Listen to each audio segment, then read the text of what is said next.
Mom is struggling to get by on her pension, and we, who are still able to work, should lend her a hand, shouldn't we? During the discussion about inheritance following their father's passing, Billy, the second son, earnestly addresses his brother and sister-in-law. However, it appears his words didn't quite strike a chord with them. How about we consider that just because she's relying on her pension doesn't mean we're obligated to hand over our hard-earned money? Suggests Billy. Exactly. Is our mother-in-law expecting us to foot her bills? Adds his wife. Suddenly, the eldest son and his wife shoot me looks as though they've tasted something sour, a gaze not befitting of one's parents. Stop trying to sponge off us, it's becoming a nuisance. The pensioner should fend for herself, except for special occasions like weddings and funerals. Stay out of our affairs, they retort. Hey, that's enough, Billy interjects, but I find myself looking down, clenching my fists. Not only are they seemingly impatient for my husband's demise, but they're also griping about inheritance and have labeled me a freeloader. Perhaps I've raised Billy wrong. I can't endure it any longer. Yet I address the eldest son and his wife calmly. I understand your perspective. Let's sever our ties. My name is Catherine, and I'm turning 65 this year. I live with my retired husband, who is kind and supportive. Together, we've raised 2 children, Dan, our eldest son, and Billy, our second. Recently, we've considered renovating our aging home, hoping to live with Dan and his wife, Rebecca, once the renovations are complete. When I broached the topic with Dan over the phone, his reluctance was palpable. Living together? Spare me. Rebecca won't like it either, he retorted. But if we're investing in renovations for our shared benefit, shouldn't it also accommodate their needs? However, from the other end of the line, I could almost hear Rebecca scoff. Living together? That's utterly impossible. I see. Let's just drop this conversation, I said, feeling the weight of the eldest son and his wife's usual superiority complex and cold demeanor.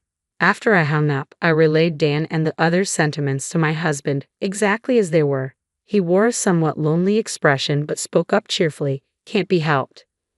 Let's focus on making the renovations for our comfort in old age. Following that decision, our home was remodeled to our liking, transformed into a barrier-free space. Several months later, scheduled for a meal with both our sons and their wives, Billy and Anne, our second son, arrived first. Anne, always considerate, handed me a hostess gift and immediately offered to help in the kitchen. Mother-in-law, you're always so good at cooking, she praised. Oh, thank you. I'm grateful for your help, Anne, I replied. As we chatted, the eldest son and his wife arrived, plopping heavily onto the sofa and demanding tea. Observing me preparing it, Rebecca and Dan grumbled impatiently. They have no consideration, Rebecca complained. Exactly, we're guests here. Hurry up, Dan added. Just as I was about to serve them, Billy approached Dan quietly from the side. Dan, can't you at least do that much by yourself? He whispered. Shut up, Dan snapped back. At Dan's harsh words, I sighed inwardly. Billy and Anne were kind, yet even they faced Dan's overbearing attitude. However, we had called both siblings together for an important discussion. As dinner commenced, Dan, eating grumpily, broke the silence. Hey Dad, since you called us here, you must have some business. Spit it out. My husband looked at me, and I nodded slightly. The truth is, it has been found that I have lung cancer. Billy and Anne showed genuine surprise, while the expressions of the eldest son and his wife remained unchanged. Dad, cancer? What's the current situation? Starting next week, I'll be hospitalized, I began, the weight of my words heavy in the air. They told me the cancer has spread all over my body, and I've got about 6 months left. That can't be. Well, dreadful news, Dan muttered, almost as if it were someone else's burden. Rebecca chimed in, you can't be age, right? My uncle quickly passed away from stomach cancer too. Thoughtless words pricked at me, and I couldn't help but raise my voice. Would you two just stop it? I interjected. It's fine, but... My husband's gentle voice calmed me down as he turned his attention to his children. I want you guys to look after your mother after I'm gone. Of course, Dad, we'll take care of Mom, so don't worry, the second son and his wife assured us firmly. Yes, please think about your own health, father-in-law, they added. However, the eldest son and his wife seemed disengaged, absorbed in their cell phones, not seeming to register their father's words at all. As the meal concluded, everyone began to depart. Since the eldest son and his wife left quickly, I stepped outside to see off the second son and his wife. Mom, I know it's tough, but hang in there. We'll also help, of course. Please let us know anything, Billy expressed sincerely. Thank you, Billy, I replied softly, touched by his kindness. With that heartfelt conversation, I bid farewell to the second son and his wife. My husband opted for palliative care over surgery and chemotherapy, so he was admitted to a hospice the following week. I began visiting the hospice almost daily, with my second son and his wife driving me and assisting in my husband's care. However, no matter how much I reached out, the eldest son and his wife never made an appearance. Then, about 5 months later, my husband's condition took a turn for the worse. I called the eldest son and his wife, informing them that this might be the end. Reluctantly, they appeared, but Dan neither held his father's hand, nor uttered a word to him. Instead, they merely stared at my frail husband as though he were a repulsive sight. We've shown our faces, isn't that enough? We have matters to attend to, so we'll be leaving now, the elder couple announced abruptly, exiting the hospital room not even 10 minutes after their arrival. As soon as they left, I noticed Rebecca grabbing her jacket. Hastily, I rushed after them. Approaching the staircase leading to the hallway, I saw them descending slowly, engrossed in their conversation and oblivious to my presence. It really seems like Dad's time is near. Hey, what's going to happen to the inheritance when father-in-law is gone? Dan smiled at Rebecca's question. Dad was just a regular employee, but Mom and the rest have been living quite comfortably lately, haven't they? Maybe they've been investing in the stock market or something. We could probably expect a decent inheritance. Haha, Rebecca chuckled. Oh, I can't wait. I've been longing for an overseas trip. I also want to design my own handbag. All we can do now is wait for things to wrap up, Dan remarked. Listening to their conversation, tears welled up in my eyes. I couldn't possibly bring myself to tell my husband about this. Unable to confront them, I silently returned to the hospital room. 2 weeks later, he passed away. I remained by his side for a long time, but it was Billy and his wife who offered me comfort, their support a solace in the midst of grief. I managed to hold myself together, and the funeral proceeded smoothly. After the service, with only family remaining, Dan, unable to contain his impatience, broached the topic of Dad's inheritance. What the hell, Dan? We just laid Dad to rest today, Billy immediately reprimanded him, but Dan's glare silenced any further objections. You, the second son, just shut up. With a firm gaze, I intervened. We'll arrange a meeting to discuss the inheritance next week. For today, please just go home. At my words, the elder couple grunted and promptly left. The following week, the cheerful elder couple and the serious younger couple arrived at our home for the inheritance meeting. Facing them, I began. Firstly, I should mention that your father's inheritance amounts to about $30,000. What? Dan exclaimed, visibly taken aback by the news. I'd like to split this according to legal inheritance shares, with me taking half and each of you getting a quarter, I explained.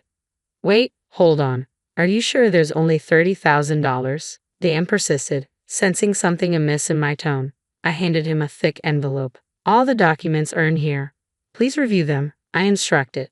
After inspecting the documents, Dan and Rebecca's faces twisted in frustration. Damn, Dad was really strapped for cash, huh? So we're only getting $7,500 each. That's too little. If it's this low, give us the house too, Dan demanded, clearly dissatisfied. Billy's response was swift and angry. Our mother still lives in that house. We won't give it up. It's because you wasted money on renovations that we're left with so little. If the inheritance is this small, the house stays with us, he declared firmly. Calmly, I addressed the irritated couple. This house was painstakingly renovated by your father so we could live here in our old age. I won't just hand it over. I'll keep it as long as I live. That's not fair. You can't keep everything to yourself, Dan protested, his fury evident. Billy intervened, restraining his brother. Dad was concerned about Mom until the end. You might not understand it, Dan, he said softly, looking at me with concern. We're going to announce our decision about the inheritance. Mom, you should take our side too. Dad would rest easy knowing that, Billy's wife added, nodding beside him. If they won't share, we'll gladly take their part, Dan insisted. That's impossible. Mom's living on her pension. It's tough. We who are working should be supporting her. Billy scolded his older brother and his wife sincerely, but his words seemed to fall on deaf ears. Just because she's living on her pension doesn't mean we can give our money away, Dan retorted, unyielding. Exactly. Perhaps mother-in-law was planning to siphon off our money from the beginning, Rebecca added, her tone accusatory. The elder couple looked at me with disdain, their expressions sour and disrespectful. Stop acting like parasites. It's a nuisance. Elderly women living on pensions should keep out of everything except for weddings and funerals. Just stay quiet, Dan lashed out. Hey, that's enough. Billy intervened, but I kept my head down, fists clenched. Not only were they wishing for my husband's death, but they also complained about the inheritance and even labeled me as a parasite. I couldn't help but wonder where I had gone wrong in raising him. Regret flooded my heart, and tears threatened to spill from my eyes. But I couldn't afford to lose my composure in this moment. Gathering my feelings, I addressed Dan and Rebecca calmly. I understand what you're saying. Let's sever our ties. At my words, the elder couple looked momentarily surprised before breaking into smirks. Really?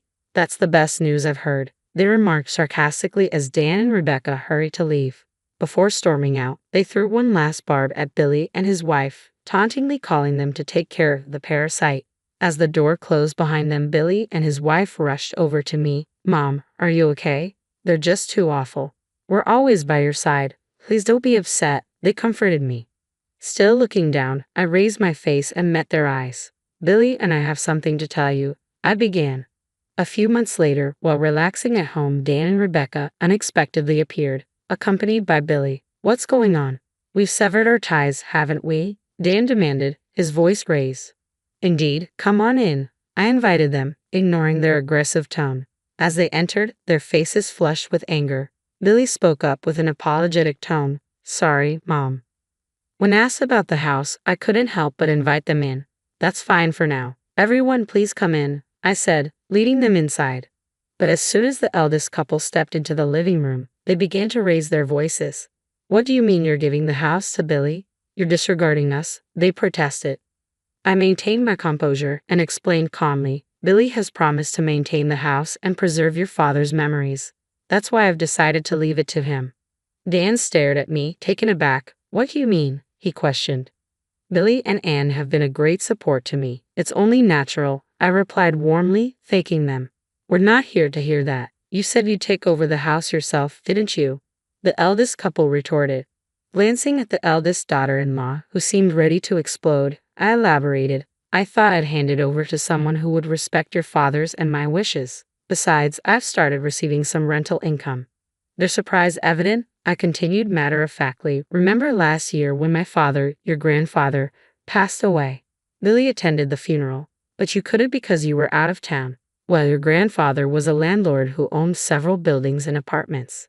Finally, the inheritance has been settled, and I've started receiving rental income. The eldest couple's faces displayed shock. We never heard anything about that, they exclaimed. About that rental income, how much are we talking about? Dan inquired. It's about $3 million a year, so it's easy for me to give one of the houses to my adorable son and his wife, I revealed. At this, Dan and Rebecca sprang to their feet. Wait, hold on a minute. If Billy and his wife get one, then we should too, they argued. Why should I split my assets with someone who called me a parasite? Wasn't it you who told me to stay away? I shot back sharply. Caught off guard, Dan and Rebecca began to stutter in response. I fixed them with a stern glare and pointed to the door. All right, the conversation is over. Please go home now. Wait, hold on, Mom. Please listen to me. Deanna approached me, flustered, and suddenly clung to my arm. I looked at him coldly. You have no right to call me Mom. Please, you can't just demand a share of the house and money too. We're struggling, the eldest daughter-in-law pleaded loudly. I raised an eyebrow. Struggling? What do you mean? I demanded. Dan hesitated before starting to explain. We thought we'd received Dad's inheritance and lived a bit too luxuriously. We kind of got into debt, he confessed. I forcefully shook off Dan's arm, feeling a surge of disgust. I didn't think you could be this stupid. This is the bed you've made, so you need to lie in it, Dan, I retorted sharply. That's just too cruel, the eldest couple protested, their faces crestfallen. I had the final say. From now on, I'll transfer my assets to Billy while I'm still alive. I won't give a penny to you who cut ties with me. Please never bother us again. Billy stood up to the deflated eldest couple. If you understand, then go home quickly. Don't come near Mom or us ever again, he declared firmly, escorting them to the door. After that, the eldest couple apparently ended up going bankrupt from the debt they incurred. From their rundown apartment, you could hear Dan and Rebecca arguing night after night. For them, who couldn't manage this simple act of cherishing their family, a decent future probably isn't in the cards. As for me, since I passed the house on to Billy, I bought and moved into an apartment nearby that comes with caregiving services. Billy and his wife often come to visit, and they've recently had an adorable baby. I want to continue building a good relationship with Billy's family and cherish each and every day. The words cut deeper than any knife could. Teaching? Really, Vanessa? With your potential, you could have been running a Fortune 500 company by now. Instead, you're stuck babysitting teenagers for minimum wage. I gripped my wine glass tighter, forcing a polite smile as my sister-in-law Charlene's perfectly manicured hand gestured dismissively across my brother-in-law's elaborate dining table. Another family dinner, another round of subtle, and not so subtle, jabs at my career choice. My name is Vanessa, and I've spent the last 8 years teaching high school English, helping shape young minds and watching students discover their potential. It's my passion, my calling. But to Charlene, it might as well be a personal insult. Actually, I started, my voice steadier than I felt. I just got 3 of my students into Ivy League schools this year. How adorable, Charlene cooed, her voice dripping with condescension. I just closed a 7-figure deal that'll transform the entire tech sector. But hey, 3 college acceptance letters are nice too. My husband Calvin reached under the table and squeezed my knee. Char, come on. Vanessa's making a real difference. Of course she is, little brother, Charlene interrupted, taking another sip of her wine. Someone has to teach the children of actual successful people. I excused myself to the bathroom, needing a moment to breathe. As I passed the kitchen, I heard Charlene's voice floating through the partially open door. I just don't understand what Calvin sees in her, she was saying to Travis, her husband. He could have married someone ambitious, someone who could have been his equal. Instead, he settled for a teacher. I froze, my heart pounding against my ribs. Honey, Travis replied, sounding tired, maybe not everyone measures success the same way you do. Please, success is success. There's a reason my salary has more zeros than hers. I slipped away before they could notice me, my cheeks burning. Instead of returning to the dining room, I grabbed my coat and car keys. I'm not feeling well, I texted Calvin. Headed home. Love you. 20 minutes later, I found myself in my classroom, surrounded by the familiar comfort of vocabulary posters and student artwork. My fingers traced the edge of a thank you card from Maria, a sophomore who'd finally found her voice through poetry. Ms. Davis? A voice startled me from the doorway. It was Caitlin, one of my former students who'd graduated last year and now volunteered as my teaching assistant. Caitlin, what are you doing here so late? She held up a stack of papers. Finishing the layouts for the literary magazine. Are you okay? You look like I've been crying. I laughed weakly, wiping my eyes. Just family stuff. Caitlin set down the papers and perched on one of the student desks. Want to talk about it? You've listened to enough of my drama over the years. I told her about dinner, about Charlene, about the constant belittling of my chosen profession. As I spoke, Caitlin's expression grew increasingly indignant. That's ridiculous, she burst out. You're the reason I'm majoring in creative writing now. You're the reason half my class actually graduated. Remember Tommy? The kid everyone had given up on? He's in college now because you stayed after school for 3 months straight helping him with his essays. I smiled, remembering Tommy's graduation day, how he'd hugged me and whispered, "Thanks for not giving up on me, Ms. D." Thanks, Caitlin. Sometimes I just need a reminder of why I do this. Well, your sister-in-law sounds like she needs a reminder of what real success looks like, Caitlin said, her eyes sparking with an idea. You know what would be amazing? If you could show her how many lives you've actually changed. Like, on a bigger scale. Before I could respond, my phone buzzed with a text from Lucy, my best friend and fellow English teacher. Emergency wine and venting session? I've got chocolate. Rain check on the literary magazine? I asked Caitlin. I've got a date with a bottle of Merlot and my best friend. As I drove to Lucy's house, Charlene's words kept echoing in my head. But this time, instead of pain, I felt something else stirring. Determination. Maybe Caitlin was right. Maybe it was time to show my sister-in-law exactly what a mere teacher could accomplish. I just had no idea then how dramatically that determination would change my life, or how sweetly karma would eventually serve its justice. "You've got to be kidding me," Lucy said, nearly spitting out her wine as she read the email on my phone. "The National Education Reform Initiative wants to meet with you? Vanessa, this is huge." I snatched my phone back, rereading the email for the 10th time. It has to be a mistake. Why would they want me? "Oh, I don't know," Lucy rolled her eyes. "Maybe because your students have the highest college acceptance rate in the district? Or because that literacy program you started has spread to 3 other schools?" We were sprawled across Lucy's living room floor, surrounded by empty chocolate wrappers and half-graded papers. It had been 2 weeks since the disaster dinner with Charlene, and I'd thrown myself into work to avoid thinking about it. "The email mentioned something about educational ambassadors," I said, scrolling through it again. "Whatever that means." "It means," Lucy sat up straight, suddenly serious, "that someone important noticed what you're doing here. When's the meeting?" "Tomorrow at 4 p.m., but I can't—" "If you say you can't go, I will personally drag you there myself," Lucy interrupted. "This could be your chance to make real change, beyond just our school." My phone buzzed with a text from Calvin. "Charlene's hosting a charity brunch next weekend. Please come. I'll make it up to you." Lucy read the text over my shoulder and groaned. "Perfect timing. You can tell her about your fancy meeting with Neri when she starts her usual teaching is glorified babysitting routine." "I'm not going to the brunch," I said firmly, "and I'm not sure about this meeting either. What if—" "What if what?" Lucy challenged. "What if you actually succeed? What if you get to help more students? What if you prove Charlene wrong about everything she's ever said about teachers?" The next day, I found myself in the gleaming lobby of a downtown office building, my heart hammering against my ribs. A tall man with salt and pepper hair approached, his smile warm and genuine.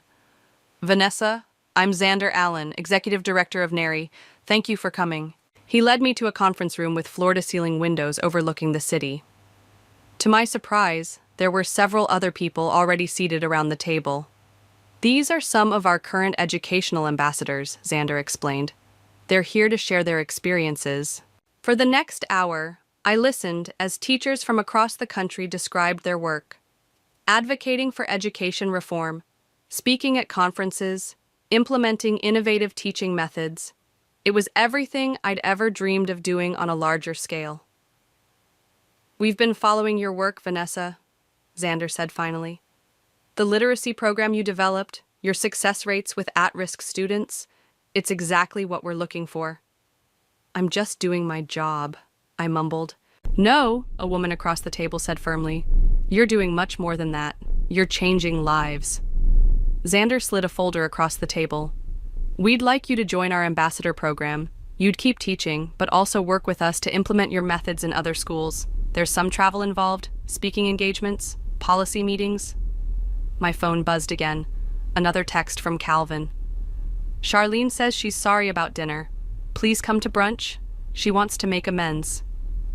I stared at the message, then at the folder in front of me. Something clicked into place.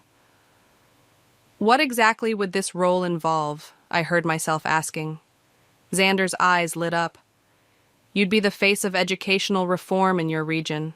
We'd provide training, resources, support staff." "Support staff?" I interrupted, thinking of Caitlin. "Of course. You'll need help managing everything. The speaking engagements alone." "Speaking engagements?"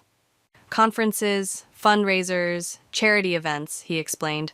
"Our ambassadors are quite in demand." My heart skipped a beat. Charity events, like the ones Charlene was always bragging about attending. When would I start? "We have an orientation next month. After that, it's up to you how quickly you want to scale up your involvement."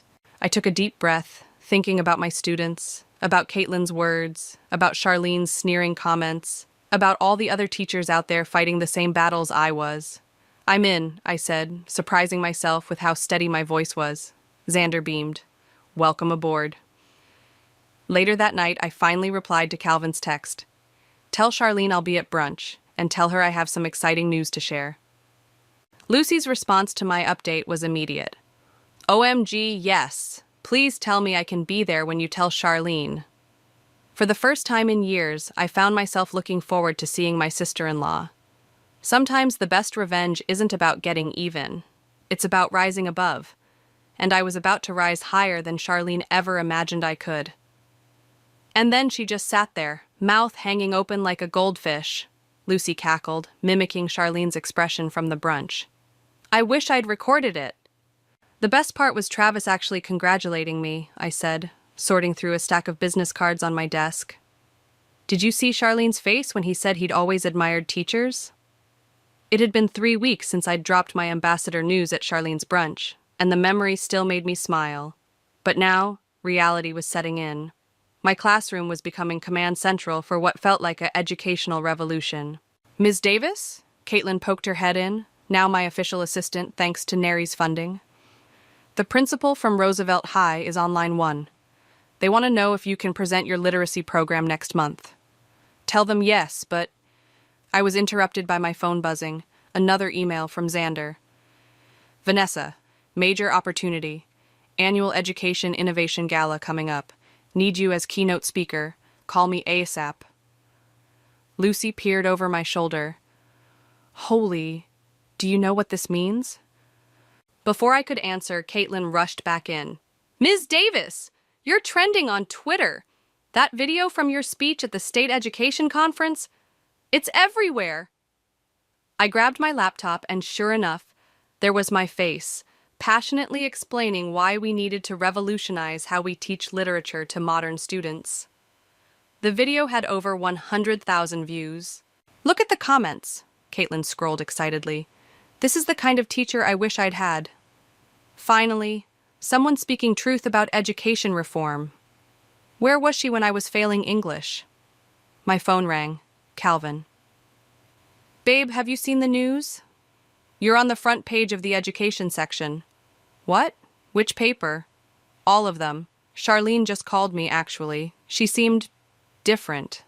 Asked if you'd consider speaking at her company's next corporate social responsibility event. I put the phone on speaker just as another call came through. Xander again. I'll call him back, I told Calvin. What did you tell Charlene? That you're booked solid for the next 3 months, which, by the way, we need to talk about. I barely see you anymore. Guilt gnawed at my stomach. He was right. Between teaching, speaking engagements, and program development, I was spreading myself thin. I know, I'm sorry. Dinner tonight? Just us? Actually, Calvin hesitated. Charlene and Travis invited us over. She insisted. Said something about wanting to properly acknowledge your achievements. I muted the phone. Lucy, what do you think? Trap? Absolutely, she nodded. But go anyway. Show her the new you. I unmuted. Okay, tell them we'll come. That evening, Charlene's mansion felt different. Or maybe I was the one who'd changed. Her usual intimidating aura seemed diminished somehow. Vanessa! She air-kissed my cheeks. You look professional. Is that a Diane von Furstenberg? Target, actually, I smiled. But thanks. Travis appeared with drinks. Vanessa, I showed that video of yours to our board. They were impressed. Very impressed. Charlene's smile tightened slightly. Yes, well, who knew teaching could be so influential? Though I suppose it's not really teaching anymore, is it? More like consulting. Oh, I'm still in the classroom every day, I corrected her. That's non-negotiable. It's where the real work happens. But surely with your new platform, Charlene pressed, you'll eventually move into full-time speaking and consulting? The money alone is nothing compared to seeing a student's face when they finally understand Shakespeare, I finished. Or helping a kid who hates reading discover their favorite book. Travis nodded approvingly. That's what I love about your approach, Vanessa. You're not just talking about change, you're actually doing it. Charlene's phone buzzed. She glanced at it and nearly dropped her wine glass. Everything okay? Calvin asked. Yes, just... She looked at me strangely. The Education Innovation Gala. My company is one of the main sponsors, and they just announced this year's keynote speaker. My phone buzzed at the same moment. Xander's message. It's official! You're our keynote speaker! Charlene's face did that goldfish thing again. You're the keynote speaker? Looks like it, I said, trying to keep my voice casual while my heart raced. Maybe we can collaborate on something. After all, education and corporate responsibility should go hand in hand, right? The look on her face was priceless, a mix of shock, confusion, and something else. Something that looked almost like respect. As we left that night, I heard Travis say to Charlene, "Maybe it's time to rethink our company's approach to education initiatives." Charlene's response was too quiet to hear, but her expression stayed with me. For the first time, I realized this wasn't just about proving her wrong anymore. It was about something bigger, something that could actually change lives, including just maybe hers. No, no, no! I crumpled another draft of my speech and tossed it into the growing pile by my desk. This isn't right either. Ms. Davis, Caitlin said gently, picking up the discarded paper. This is the 12th version. The gala's tomorrow night. And Charlene will be in the front row, probably with her entire corporate board, I groaned. Everything has to be perfect. Lucy burst into my classroom, waving her phone. Have you seen the guest list? It just leaked online. Every major education reform advocate in the country will be there, plus half of Silicon Valley's tech giants. My stomach lurched. Not helping, Lucy. Sorry, she perched on my desk. But seriously, you've got this. Just talk about what you know. What you love. That's what I've been trying to tell her, Caitlin agreed. Show them what you showed us. My phone buzzed. A text from Calvin. Charlene just called. Says she's giving a speech too. Something about corporate investment in education. You okay? Perfect, I muttered. Just perfect. Wait, Lucy grabbed my phone. She's speaking too? That wasn't on the program. Last-minute addition, Caitlin confirmed, checking her tablet. Right before your keynote. I stood up, pacing the classroom. She's going to try to steal my thunder, make it all about corporate funding and bottom lines. Then don't let her, Lucy said firmly. Show them what real education looks like. A knock at the door made us all jump. It was Travis. Sorry to interrupt, he said, looking uncomfortable. I thought you should know.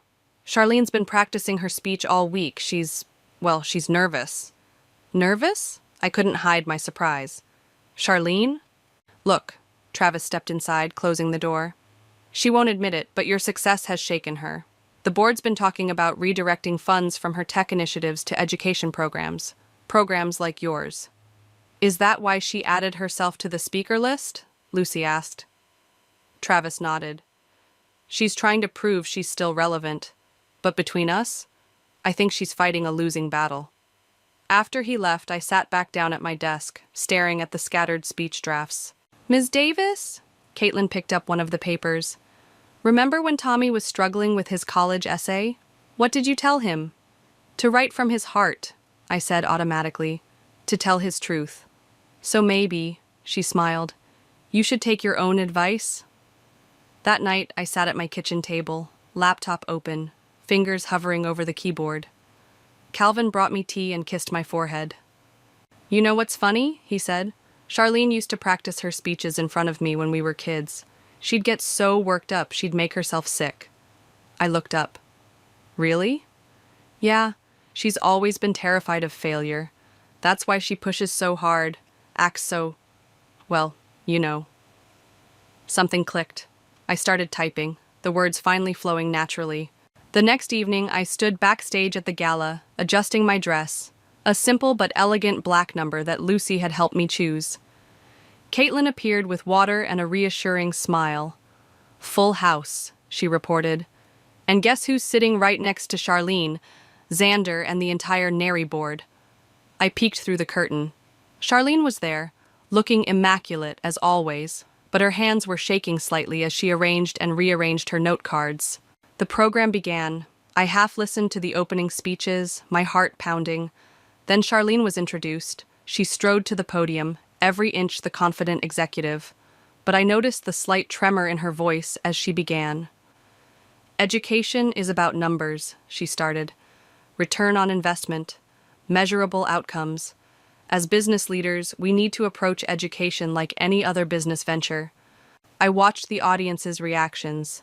Some nodded, but others shifted uncomfortably. This wasn't what they'd come to hear. 5 minutes, Caitlin whispered, squeezing my hand. I looked down at my speech.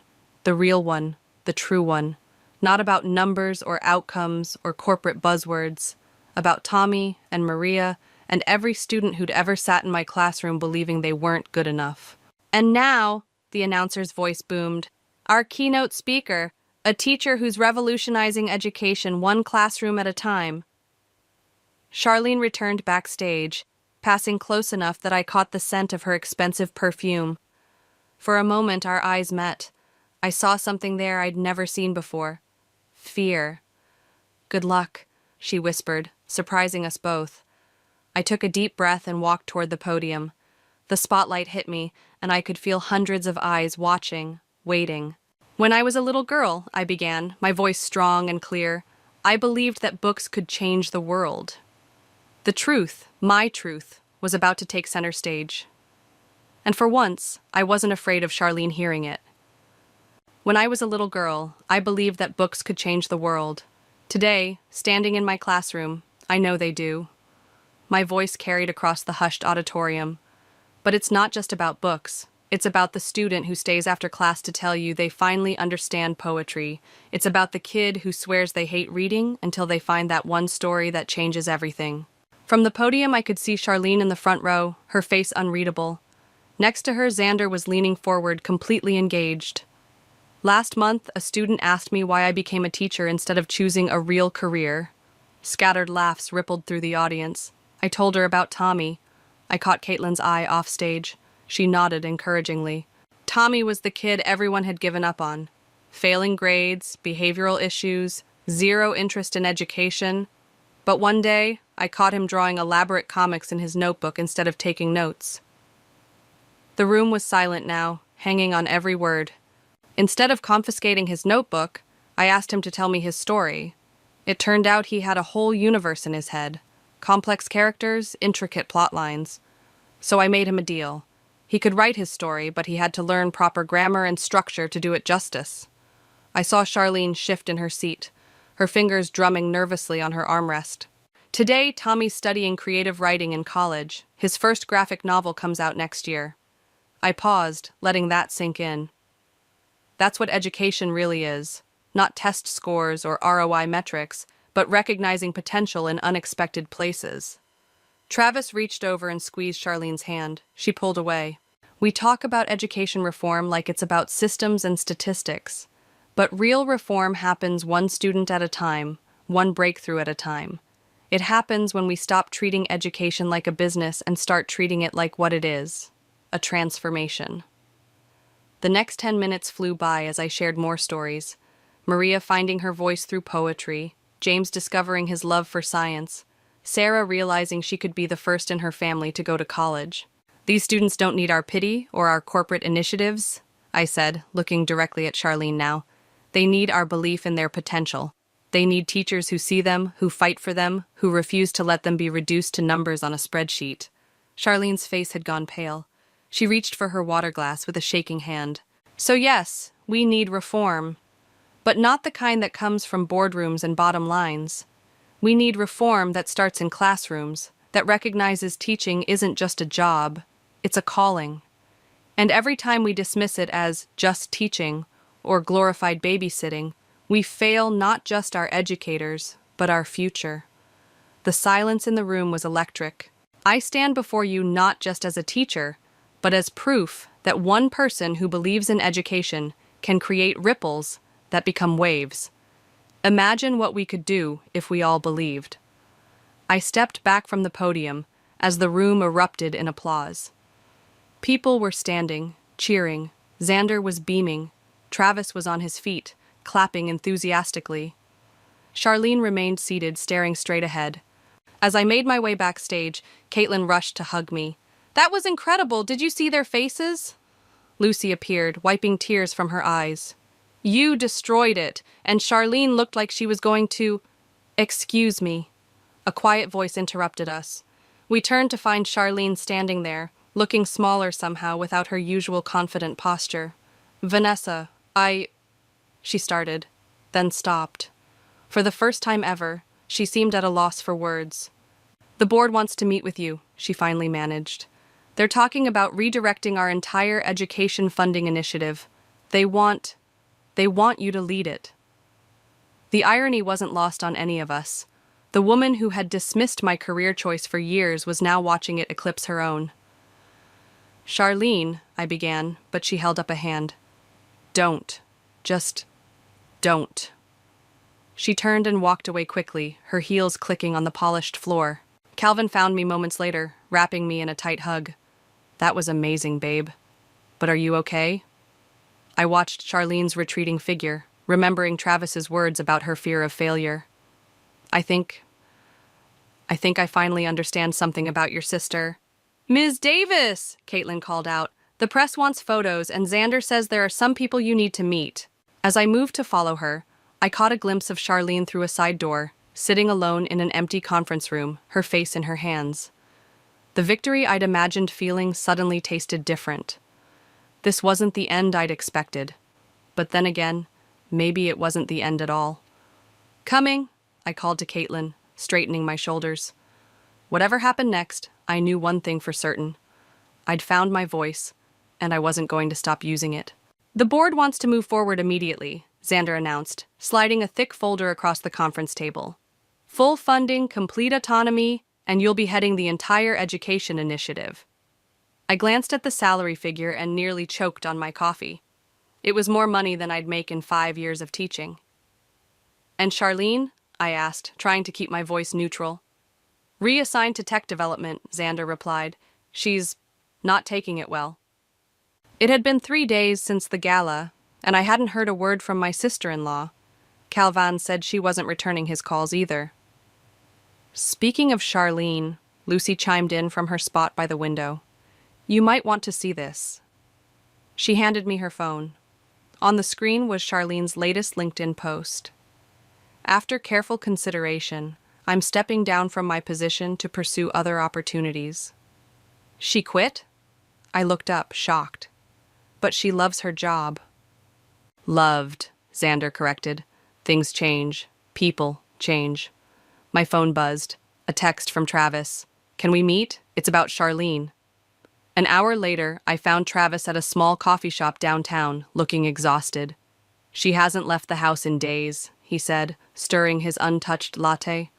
"Just sits in her home office, staring at her awards wall. I've never seen her like this." "I never meant to." "I know," he interrupted, "but you need to understand something about Charlene. Everything she's ever done has been about proving herself. Her parents always told her she had to be the best, had to win at everything.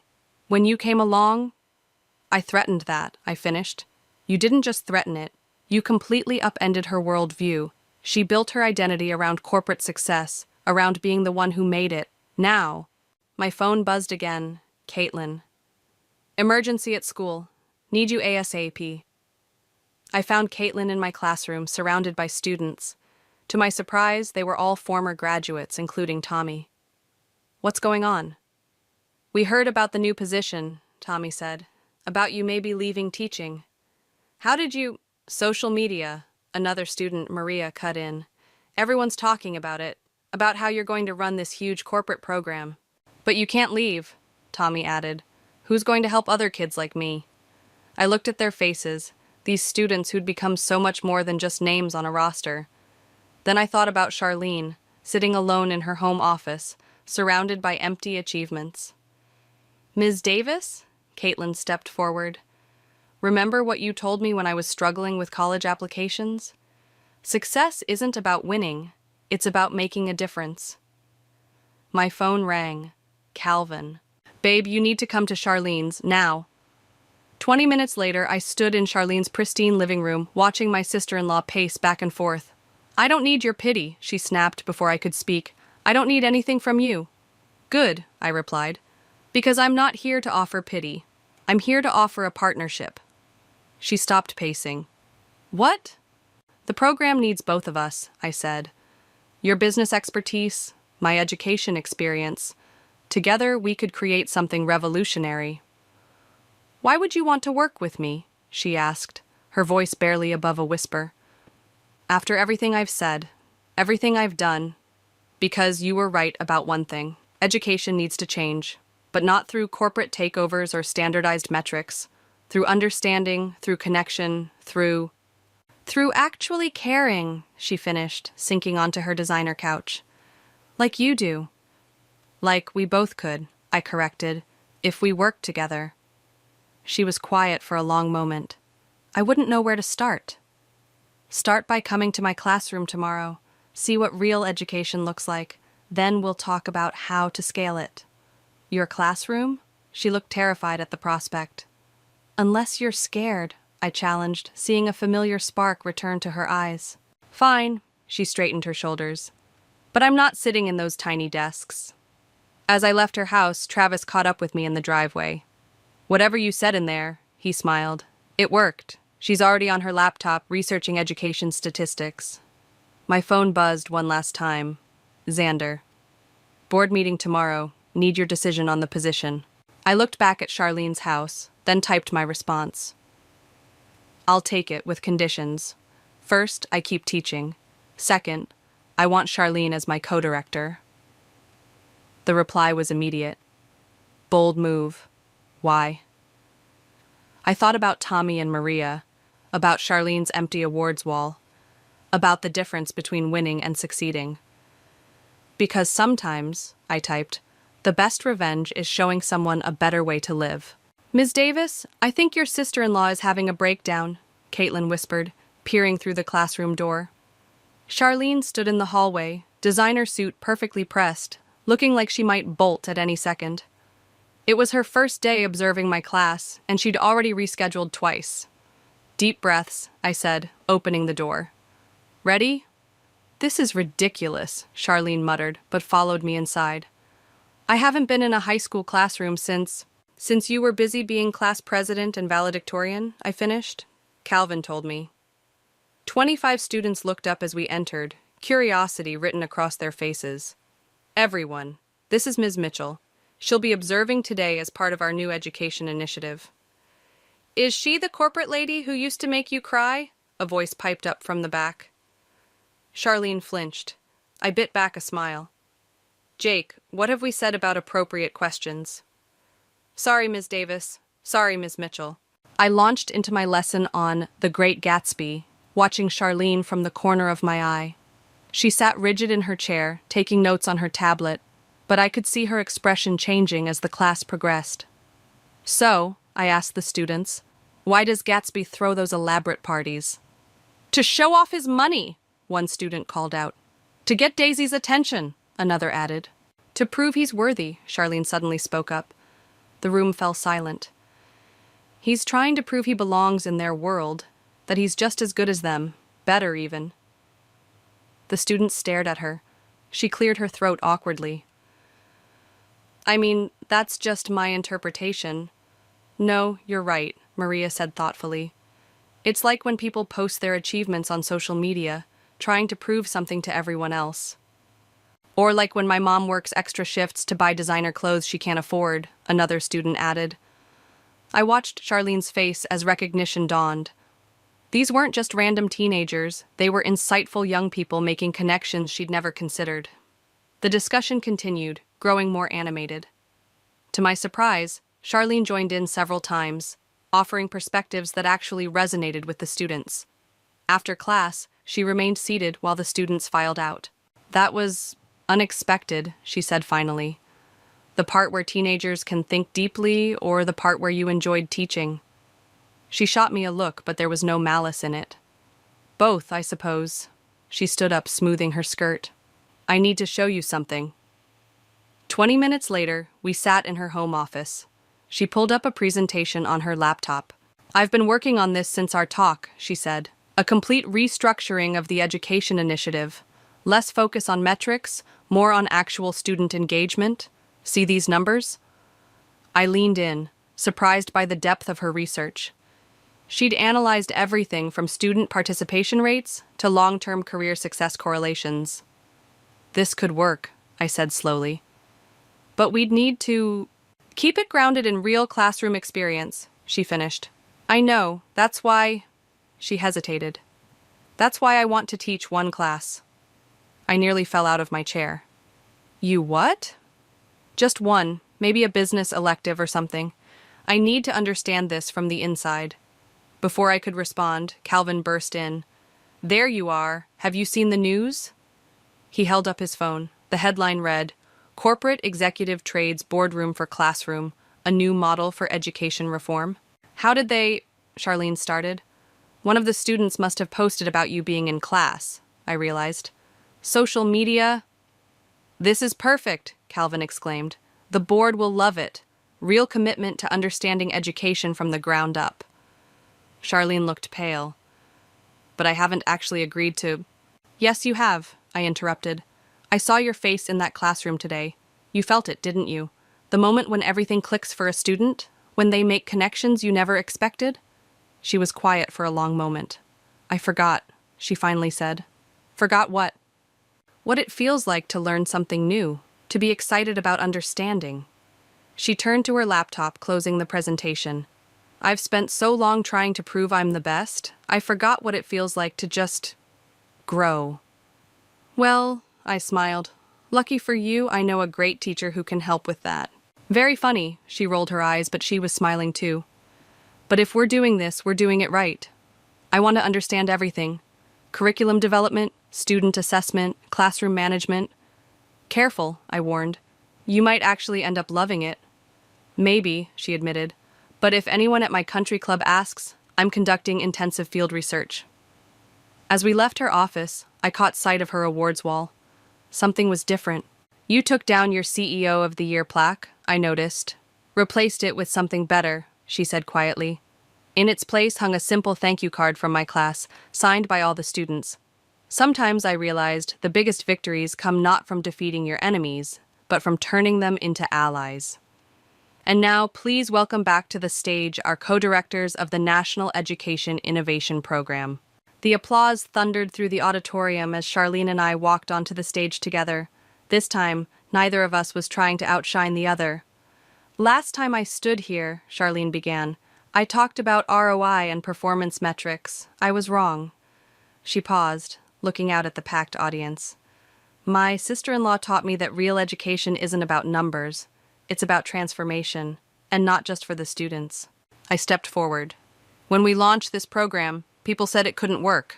A teacher and a corporate executive, oil and water. Scattered laughter rippled through the crowd. But that's exactly why it did work. Because real change happens when we stop competing and start collaborating. Speaking of collaboration, Charlene smiled, we have a surprise guest. Tommy? Tommy walked onto the stage, holding his published graphic novel. The audience burst into applause. His story had become somewhat legendary in education circles. This book, he held it up, exists because Ms. Davis saw potential where everyone else saw a problem student. And now, thanks to the program she and Ms. Mitchell created, thousands of other students are finding their own paths. From the front row, Lucy wiped away tears while Caitlin, now our program director, beamed proudly. But we're not here to talk about past successes, I continued. We're here to announce the next phase. Charlene stepped forward. Starting next semester, I'm leaving the corporate world entirely. Gasps echoed through the hall. I'll be teaching full-time while continuing to co-direct this program. Because you can't transform education from the outside. You have to be in the trenches. The audience erupted. In the front row, Travis was grinning ear to ear. Next to him, Calvin looked like he might burst with pride. My sister-in-law used to mock my career choice, I said, turning to Charlene. Now she steals my lesson plans. Only because yours needs serious updating, she shot back, making the audience laugh. Who still teaches Shakespeare without digital integration? Says the woman who had to ask what TikTok was last week. Our playful banter wasn't just for show, it was who we'd become. Somewhere between classroom observations and late-night curriculum planning sessions, we'd found not just respect, but genuine friendship. After the presentation, we gathered in my classroom, the same room where this journey had started. Lucy had arranged a small celebration, complete with cheap wine and paper cups. Remember when you used to hide in here crying after family dinners? Lucy asked, passing me a cup. Now she hides in here planning lessons, Calvin laughed, wrapping an arm around my waist. I do not hide, Charlene protested, walking in with Travis. I strategically retreat to optimize lesson effectiveness. Still can't talk like a normal person, Travis teased, earning a playful swat from his wife. Caitlin arrived with Tommy and Maria, now both working for our program while pursuing their degrees. Ms. Davis, Tommy said, remember when you caught me drawing comics in class? Remember when you said you'd never read Shakespeare? I countered. Now look at him, Maria grinned, teaching creative writing to middle schoolers. Speaking of teaching, Charlene cut in, I need help with my first solo lesson plan. These teenagers are terrifying. Not so easy, is it? I smirked. What happened to teaching is just glorified babysitting? I was an idiot, she admitted freely, but at least I'm a teachable idiot. The best kind, Travis kissed her cheek. Looking around the room at these people who'd become so much more than colleagues or even family, I felt something settle into place. This wasn't the revenge I'd originally wanted. It was better. Hey, Charlene touched my arm.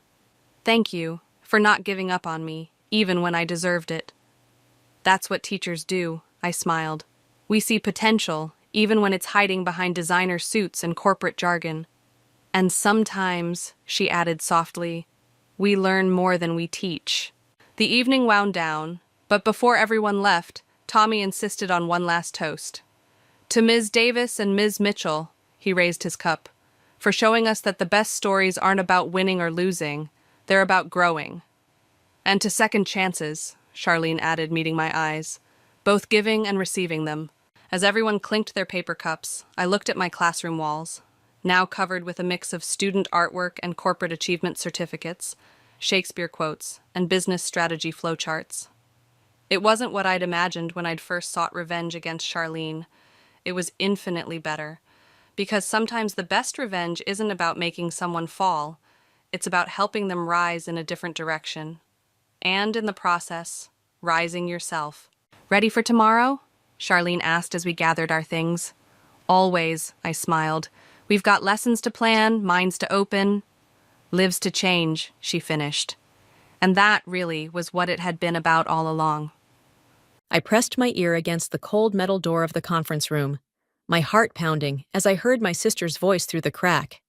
Trinity's brilliant, but she's not CEO material. The company needs someone who can truly lead. The words hit me like a physical blow. My own sister, plotting to take everything I'd built. My name is Trinity, and 6 months ago, I was living my dream. I'd turned my garage coding project into a promising tech startup, bringing my sister Lila on board because that's what family does. Now I was eavesdropping outside my own conference room like some desperate spy. The board meeting's tomorrow, Lila continued. I've already spoken with most of the investors. They agree the company needs restructuring. I backed away from the door, bumping into Tabitha, my best friend and lead developer. She steadied me, concern etched across her face. You okay? You look like you've seen a ghost. Worse, I whispered, pulling her toward my office. I just heard Lila planning a hostile takeover. Tabitha's eyes widened. That's impossible. She's your sister. I sank into my chair, memories flooding back. Growing up in our cramped Bronx apartment, Lila had always been the charming one, the one who could talk her way out of anything. I was the quiet kid coding in the corner, dreaming of escape. Now, those same skills that had gotten us out were about to be used against me.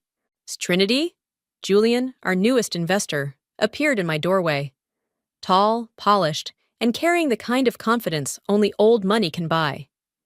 Your sister mentioned you might be free for dinner tonight to discuss the Morgan contract. I forced a smile, knowing exactly what this was. Another piece of Lila's plan. Actually, I need to finish the new security protocol tonight. Maybe next week?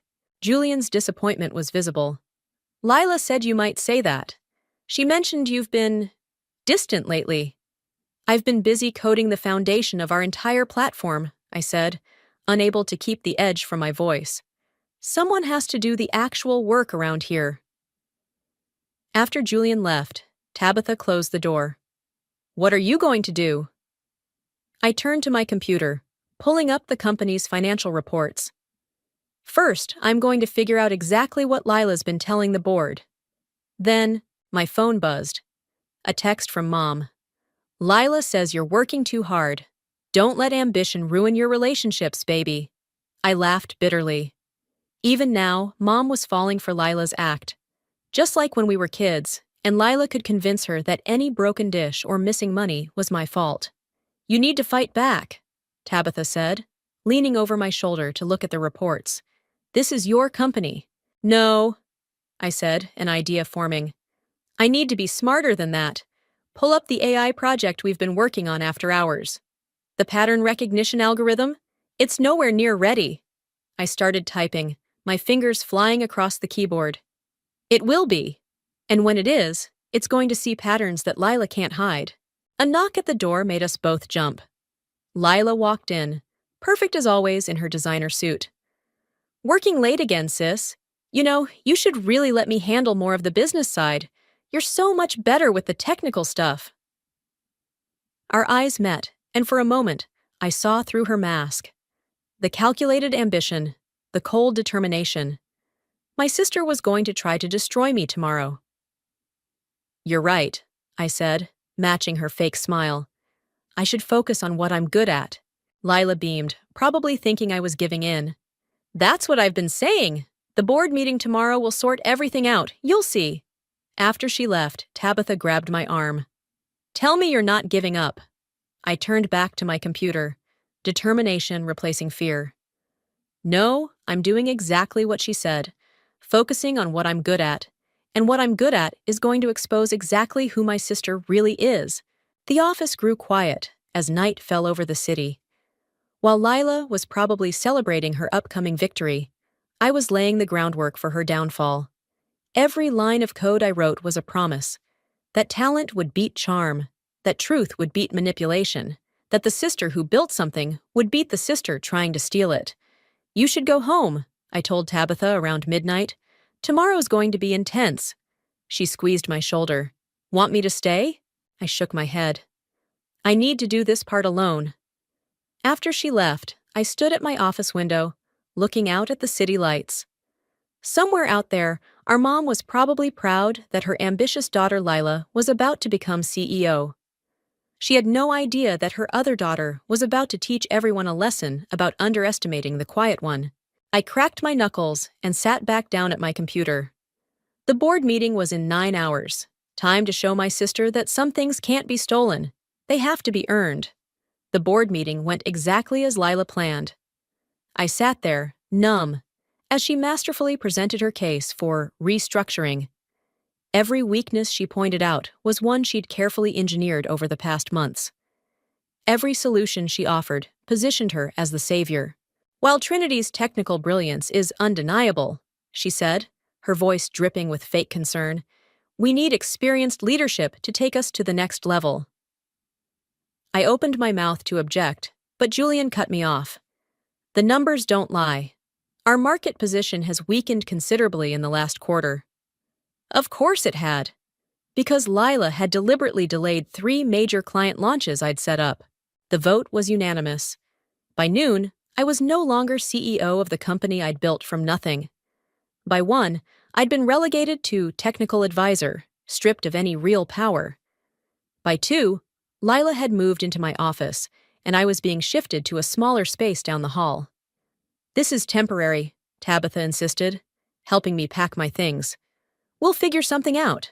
I picked up my favorite coffee mug, the one with lines of code printed on it. "Leave it," I said, setting it back down. "I'm sure our new CEO will love it." "Trinity!" Lila's voice rang out from my former doorway, my former office, my former everything. "Can we talk privately?" Tabitha squeezed my arm before leaving. The click of the door closing felt like a jail cell locking. "I know you're upset," Lila started. "Upset?" I laughed. "Why would I be upset? You only stabbed me in the back and stole my company." "I didn't steal anything. The board voted after you spent months undermining me." I stepped closer, finally letting my anger show. Did you think I wouldn't notice? The delayed launches, the lost contracts, the whisper campaign about my leadership? Something flickered in Lila's eyes. Not guilt, but satisfaction. You noticed, but you couldn't stop it. That's exactly why I'm better suited for this role. You're too naive. Get out! Don't be dramatic. This is my office now. I grabbed my laptop and headed for the door. You're right, it is your office. Enjoy it while it lasts.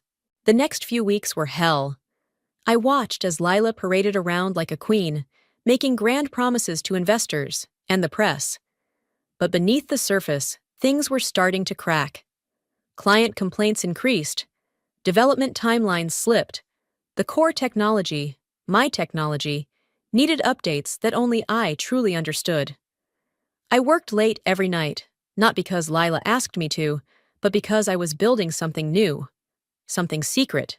You should go home, Tabitha said one night, finding me still at my desk at 11 p.m. You look exhausted.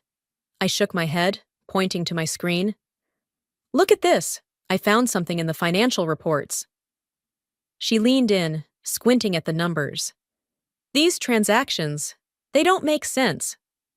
Exactly. Money's moving around in weird patterns. But it's subtle, hidden under legitimate-looking transfers. You think Lila's cooking the books? I pulled up my private project, the AI I'd been developing.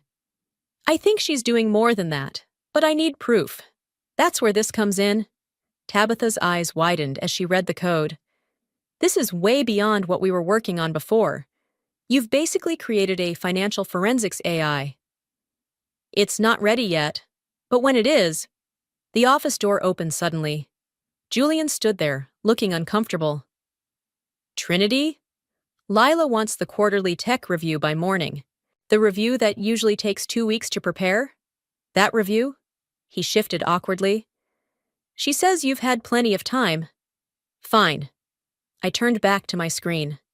I'll add it to my list of impossible tasks. After he left, Tabitha sat down beside me. He knows something's wrong. I've seen him watching Lila in meetings, asking questions she can't really answer. Everyone's starting to see cracks, I said, pulling up another suspicious transaction. But seeing isn't enough.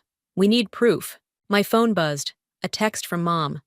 Saw Lila on the business news. So proud of my girl making it big. I turned the phone face down without responding.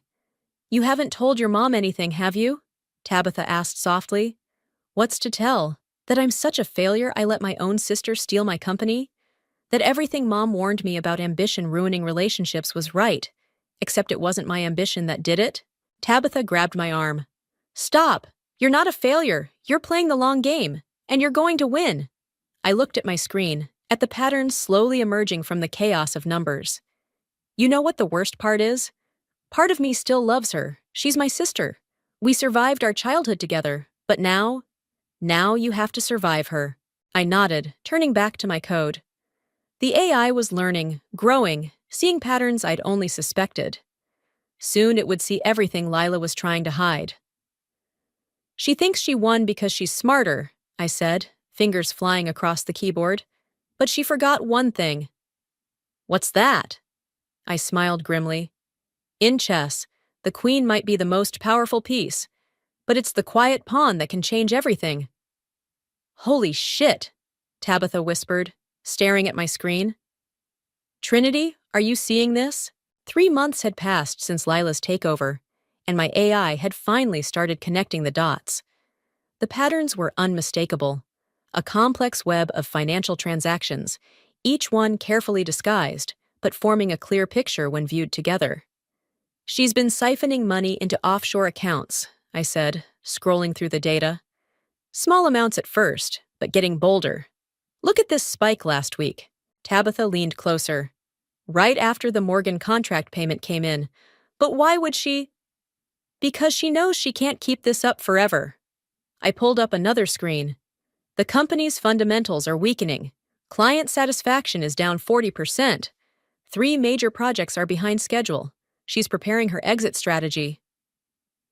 The door opened, and we quickly switched screens. Julian walked in. looking more haggard than usual. "Trinity, do you have a minute?" Tabitha gave me a meaningful look before leaving us alone. "What's wrong?" I asked, though I had a pretty good idea. Julian loosened his tie. "The Morgan project, it's a mess. The client's threatening to pull out. Lila keeps promising fixes, but nothing's happening. I've got millions invested in this company, and I'm starting to think." "Starting to think what?" He met my eyes. "That I backed the wrong sister." Before I could respond, Lila's voice cut through the office. "Julian, there you are! We have that dinner meeting, remember?" He straightened up, professional mask back in place. "Of course. Trinity, we'll continue this later." After they left, Tabitha slipped back in. "Did he say what I think he said?"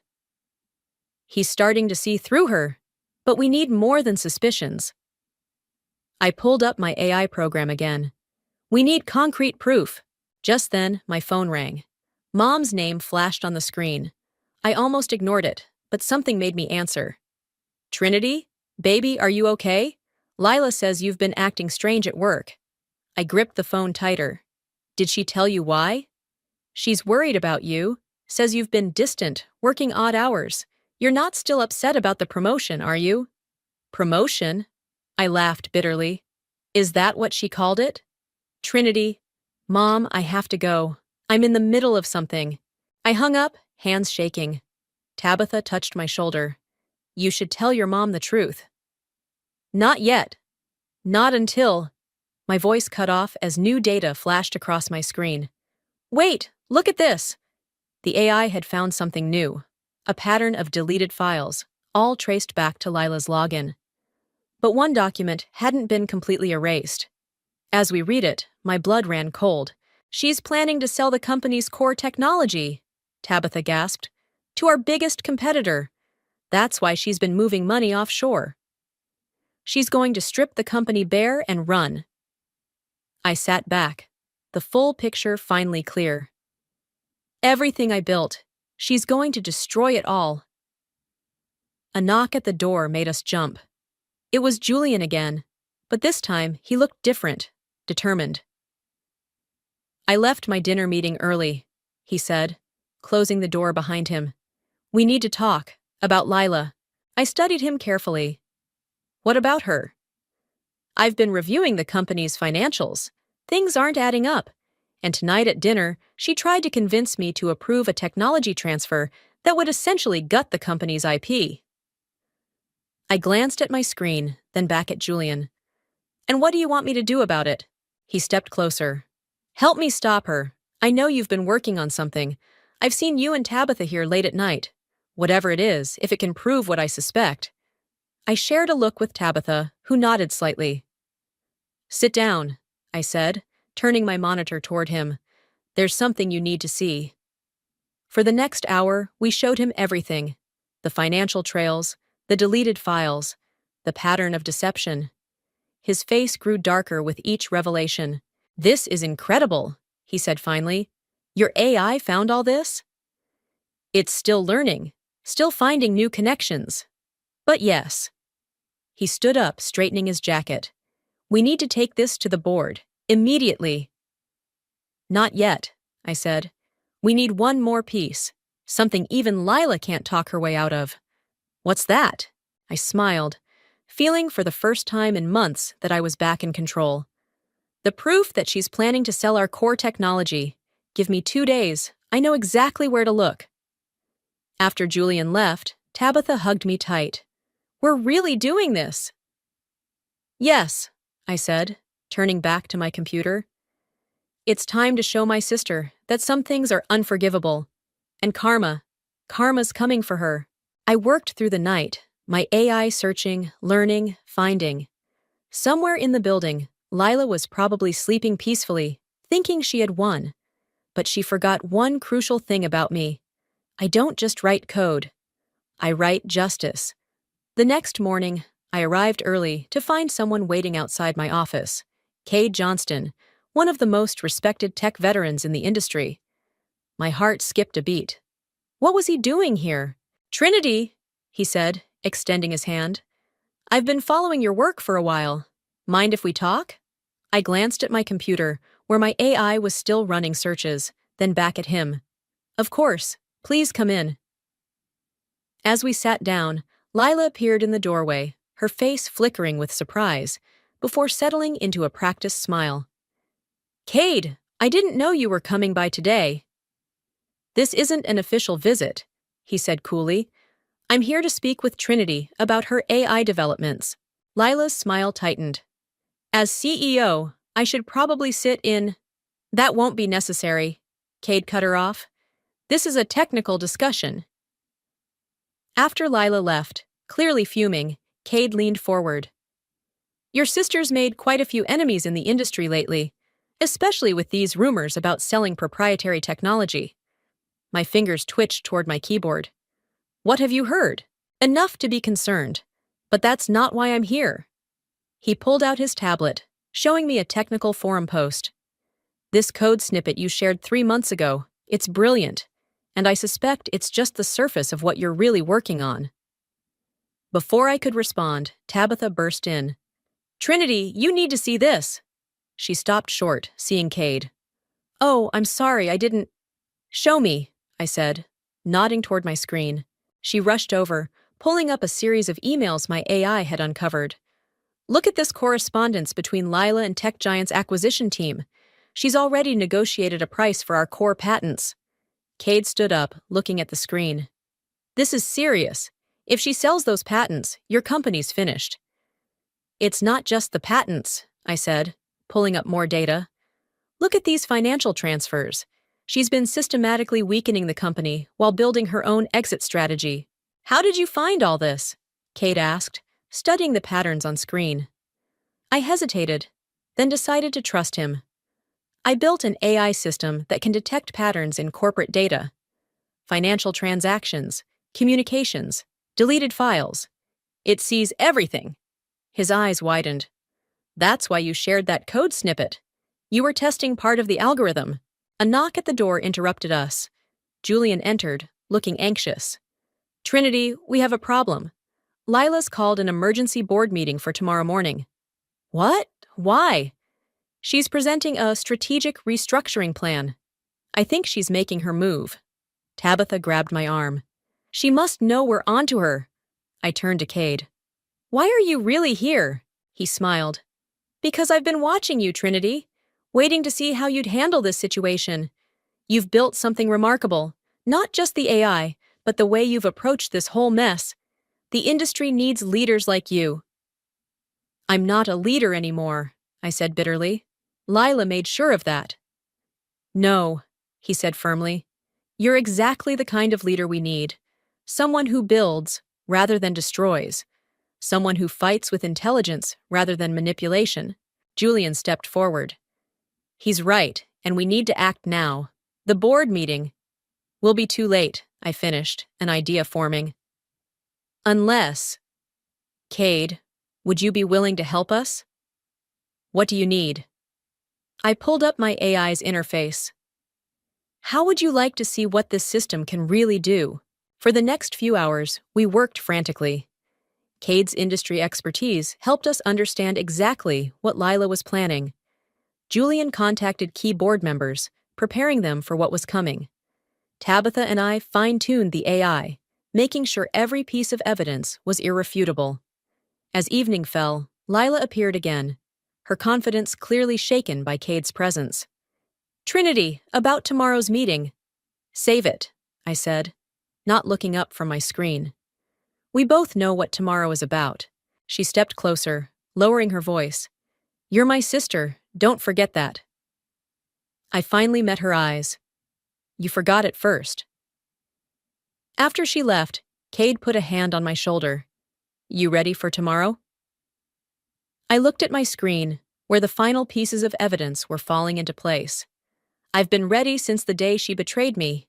Julian checked his phone. Board members are confirmed for 9 a.m. No one's telling Lila they're coming early. Tabitha hugged me. We should all get some rest. Tomorrow's going to be intense. As they filed out, I stayed at my desk, watching the AI complete its final analysis. Tomorrow, Lila would walk into that boardroom thinking she was about to complete her takeover.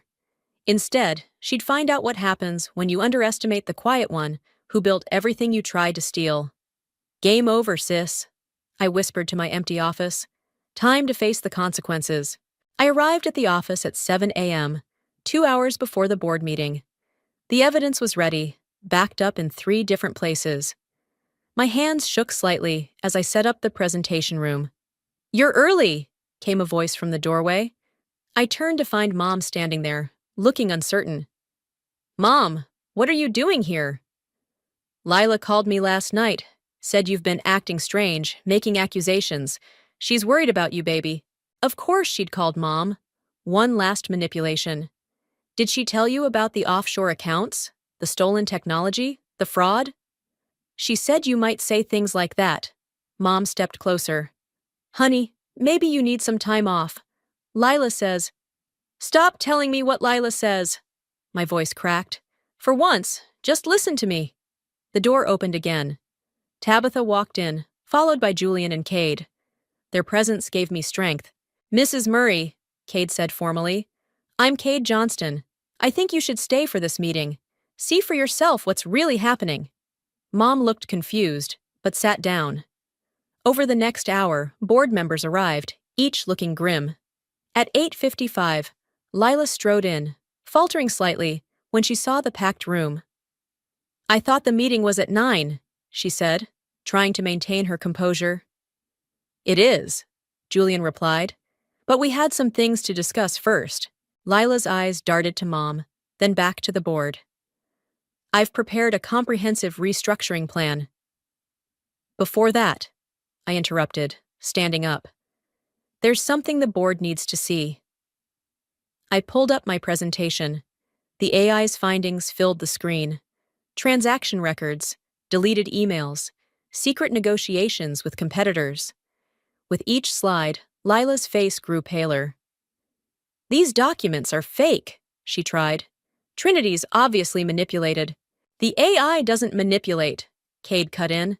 "It finds patterns, like the pattern of you systematically weakening the company while preparing to sell its core technology."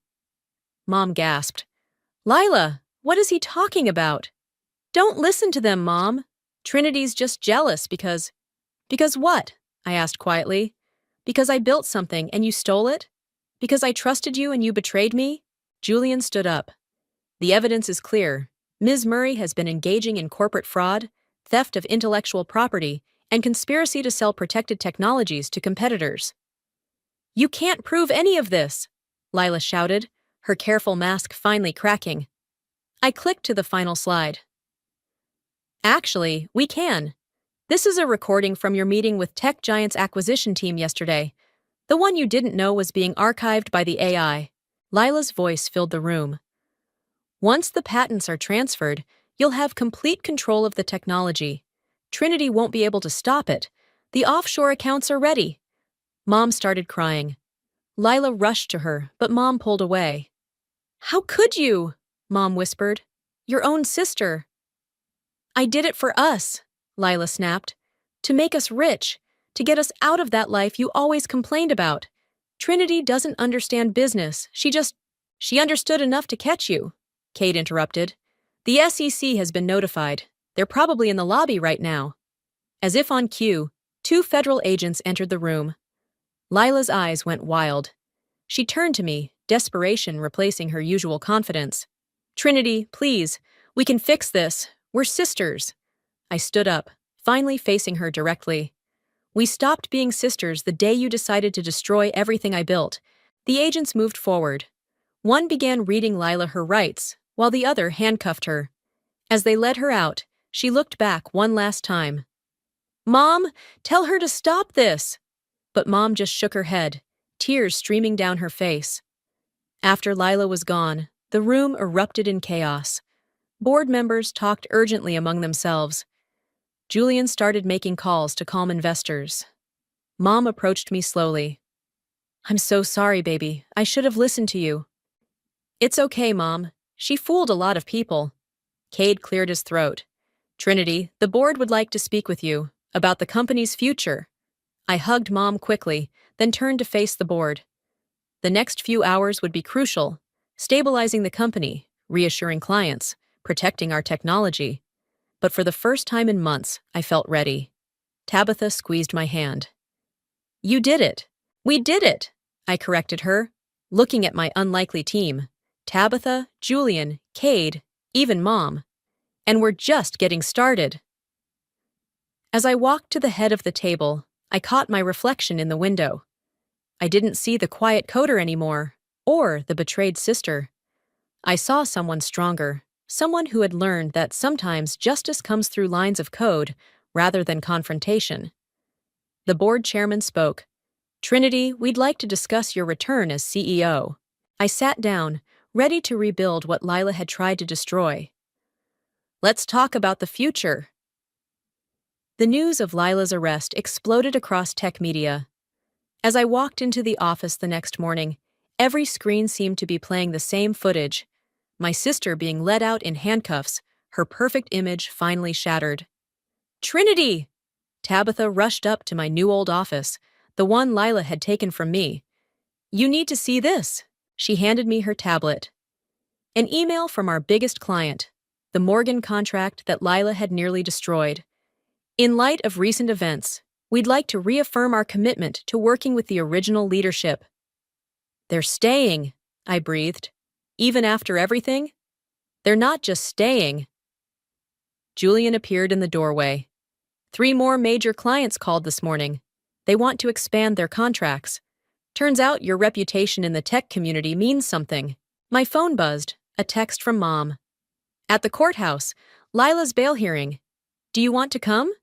I showed the message to Tabitha. Are you going? She asked softly. Before I could answer, Cade walked in. Sorry to interrupt, but we have a situation. The press is downstairs, demanding a statement. I can handle them, Julian offered.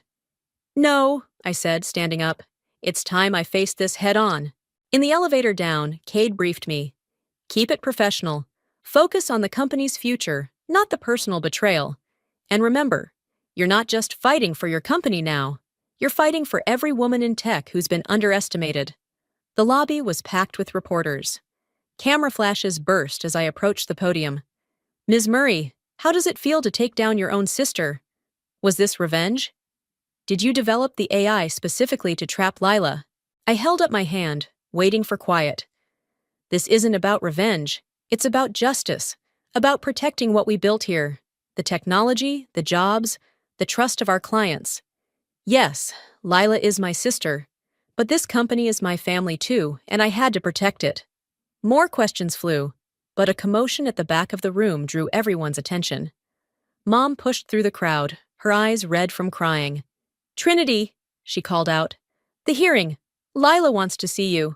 The reporters went wild, but I stepped away from the podium, following Mom to a quiet corner. What did she say? She's scared. The judge denied bail, something about flight risk because of the offshore accounts. She keeps saying she can explain everything. I leaned against the wall. Did she explain why she did it? Why she betrayed me? She said. Mom wiped her eyes. She said she was tired of being in your shadow, that you were always the smart one, the talented one. She wanted to prove she could be more. By destroying what I built? By controlling it. Oh, baby, I'm so sorry.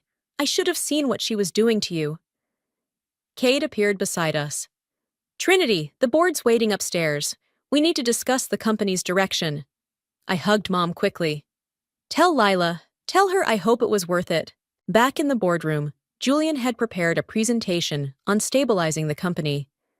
But as he talked about damage control and PR strategies, my mind kept drifting to Lila, sitting in a cell, finally facing the consequences of her actions. Trinity? Tabitha touched my arm. They're asking about the AI system. I focused back on the room. The board members were looking at me expectantly. The pattern recognition system that caught Lila? I stood up. That was just the beginning. With proper development, it could revolutionize corporate security, financial monitoring, fraud detection. Which is why, Cade interrupted, I'd like to propose a partnership. My firm has the resources to help develop this technology properly. The board erupted in excited discussion. As they talked, my phone buzzed again. Another text from Mom. Lila's lawyer says she might make a deal. Turn evidence about corporate corruption she witnessed. What should I tell her? I showed the message to Tabitha. Even now, she's trying to manipulate the situation, Tabitha said quietly. Let her, I replied, turning back to the board discussion. The truth will come out either way. As the meeting wrapped up, Julian pulled me aside. You okay? It's been an intense few days. I looked around my office. My real office, the one I'd built this company from. You know what? I am okay. For the first time in months, everything's exactly where it should be. Except Lila.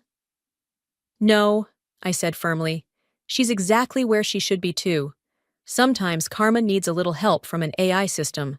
The sun was setting over the city as I finally sat down at my desk. On my screen, the AI continued its work, finding patterns, protecting what we'd built. Lila had tried to steal my company, but she'd given me something instead. The strength to fight back, the wisdom to do it smart, and the knowledge that sometimes the quietest person in the room is the one you should fear most. The courthouse was packed for Lila's sentencing. 3 months had passed since her arrest, and the tech world was watching. I sat in the back row, Tabitha on one side, Mom on the other.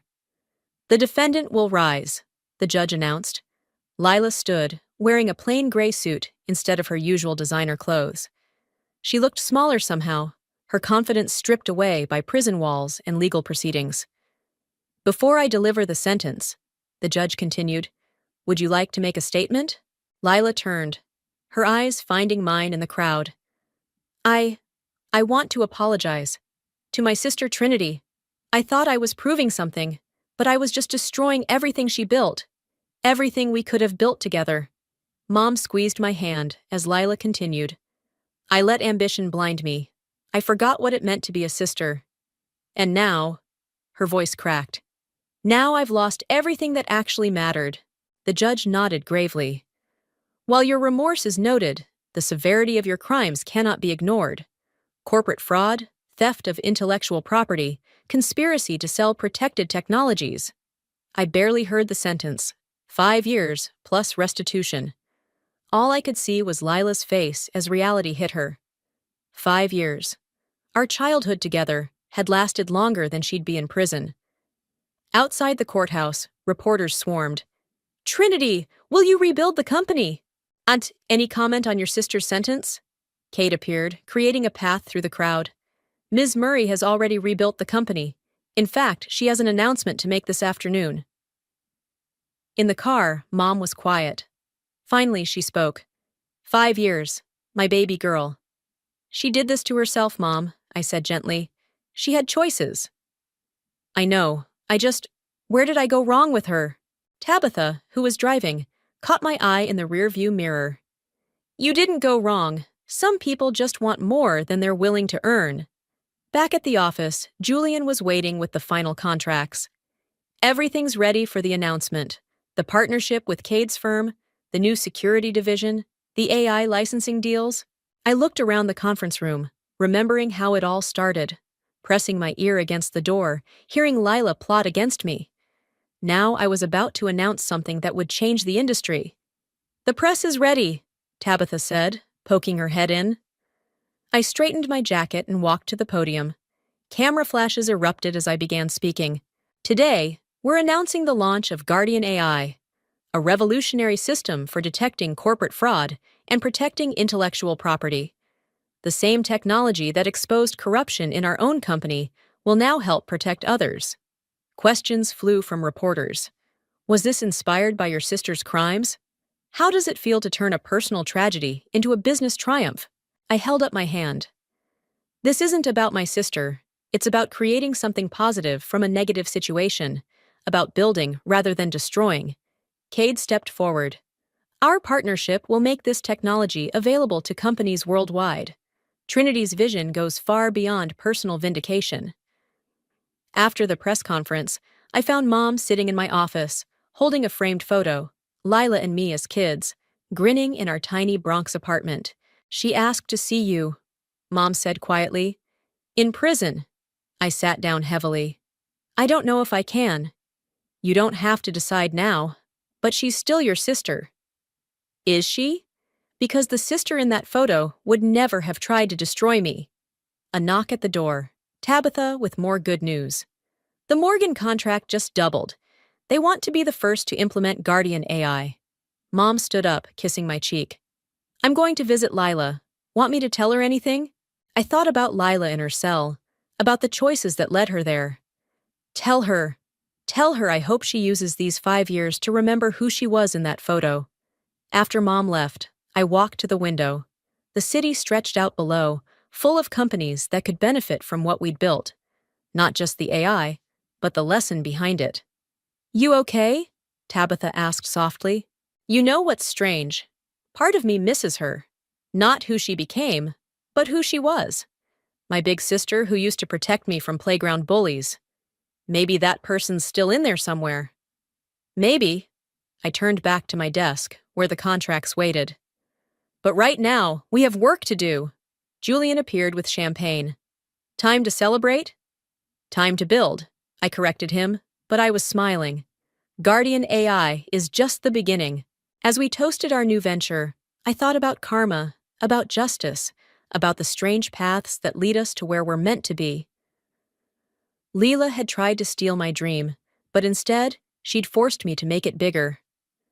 The AI hummed in the background, already protecting other companies from people like my sister.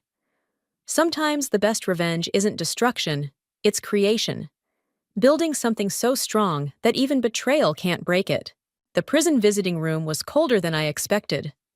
I sat at the metal table, watching the door, my heart pounding. I hadn't seen Lila since her sentencing 6 weeks ago. She appeared in her orange jumpsuit, thinner, her perfect hair now plain and pulled back. Our eyes met, and for a moment, we were just sisters again. You came, she said softly, sitting down. Mom said you've been asking for me. I saw you on TV. Guardian AI is everywhere now. You did it, Trin. You really did it. I studied her face, looking for signs of manipulation. But all I saw was exhaustion and something else. Pride? The company you tried to destroy is now worth 10 times what it was, I said. Ironic, isn't it? She flinched. I deserve that. I deserve all of this. She gestured at her surroundings. But that's not why I asked you here. She pulled out a worn envelope. I've been writing this letter for weeks. Everything I did, every mistake, every betrayal. But mostly why? I know why, I said. You were jealous, ambitious, greedy. No? She pushed the letter toward me. I was scared of being nothing, of being the failure sister who couldn't make it out of the Bronx on her own. You were always the smart one, the talented one. I thought if I could just take control, just prove I could run things better. You could have worked with me, Lila. We could have built it together. Tears filled her eyes. I know that now. God, I know that now. A guard approached. Time's up. Lila stood quickly. There's something else in the letter, ideas I've had, watching the news about Guardian AI, ways it could be expanded, vulnerabilities I noticed from the other side. Maybe they're useful, maybe they're not. But it's all I have to offer now. I picked up the letter. Why are you doing this? Because you're my sister, and even if I can never fix what I broke, I can try to protect what you're building now. The guard led her away. I sat there, holding her letter, until Tabitha found me in the parking lot. How was it? I handed her the letter. She's given us insider knowledge of how people might try to beat the AI. Can we trust it? That's the thing. I started the car. I think we can.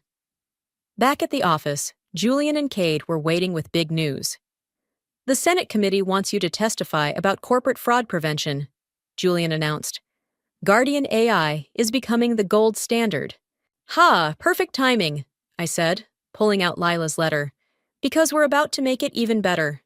We worked late into the night, incorporating Lila's insights into the system. Her suggestions were brilliant. She'd always been smart, just pointed in the wrong direction. Around midnight, Mom brought us coffee. You look happy, she said, watching me code. I am. Not because of the success, but because... I paused. Because today I saw my sister again. The real one, not the person who betrayed me.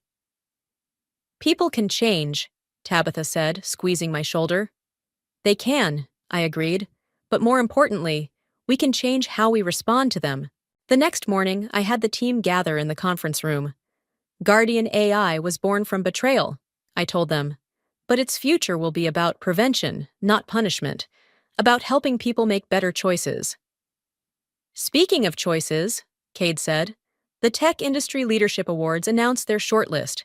You're nominated for Innovator of the Year. I shook my head. No, we're nominated. All of us. Even Lila, in her way. Sometimes our worst moments lead us to our best innovations. That evening, I wrote my own letter to Lila. Not about business or technology, but about sisters and second chances. About how sometimes losing everything helps you find what matters. I ended it with an offer, a job waiting for her after release, using her insights to help other companies protect themselves. Not in leadership, not yet, but a chance to rebuild trust. As I sealed the envelope, Tabitha brought in a new client contract. They're calling Guardian AI the future of corporate ethics. They're wrong, I said, smiling. It's not about the AI. It's about people choosing to do better. The technology just helps them make that choice. I looked around my office, at the team that stood by me, at the company that survived betrayal, at the future we were building. Lila had tried to take everything from me, but instead, she'd helped me create something bigger than either of us. My phone buzzed. A message from the prison. Lila had already started working on more security insights. Not for redemption, she said, but because it was the right thing to do. Sometimes the happy ending isn't about forgetting the past. It's about building a better future. One line of code, one choice, one second chance at a time. I picked up my coffee mug, the one with lines of code that Lila had once tried to claim, and got back to work. There were still companies to protect, systems to build, and bridges to repair. But this time, I wasn't doing it alone. I used to think the worst moment of my life would feel like an explosion. Some dramatic, earth-shattering event that would leave me gasping in the debris. Instead, it was quiet. Just the soft click of my grandmother's antique door handle as I pushed it open, and the rustle of bed sheets that weren't supposed to be moving at 2 p.m. Ian. My voice came out smaller than I intended. Stupid, really. I already knew it was him. I'd recognize the broad slope of his shoulders anywhere. What I didn't recognize was the cascade of honey blonde hair spilling across my pillow, until my sister Allison lifted her head and met my eyes. Time stretched like taffy. I stood frozen in the doorway, my hand still gripping that brass handle, its familiar warmth now burning against my palm. The diamond on my left hand caught the afternoon light, throwing tiny rainbows across the wall, a cruel reminder of promises made just 6 weeks ago. "Sophia," Ian started, but I was already backing away. My heel caught the edge of the hallway rug, the one Allison had helped me pick out last month. I stumbled, caught myself against the wall. The frame I hit held our family photo from last Christmas. My sister and I, arms around each other, matching smiles. Lies, all of it. "Don't." The word came out raw. "Just don't." I ran. Down the stairs, past the living room where we'd spent countless movie nights, through the kitchen where Ian had proposed. Behind me, I heard scrambling, Ian calling my name, but I was already out the front door. The spring air hit my face, too warm, too sweet with blooming cherry blossoms. My phone buzzed in my pocket. Probably Ian or Allison. I yanked it out, ready to throw it, but Hope's name flashed on the screen. My best friend. The only person I could trust now. "Hey, you okay? You're not answering your texts." "They're sleeping together." My voice cracked. "Hope, I just walked in on them. In my bed, my sister and my fiancé." Silence stretched across the line. Then, "I'm coming to get you. Where are you?" I looked around, realizing I'd been walking blindly. "Parker Street, by the coffee shop." "Stay there, 10 minutes. I sank onto a bench, my legs finally giving out. An elderly woman walked past, smiling kindly.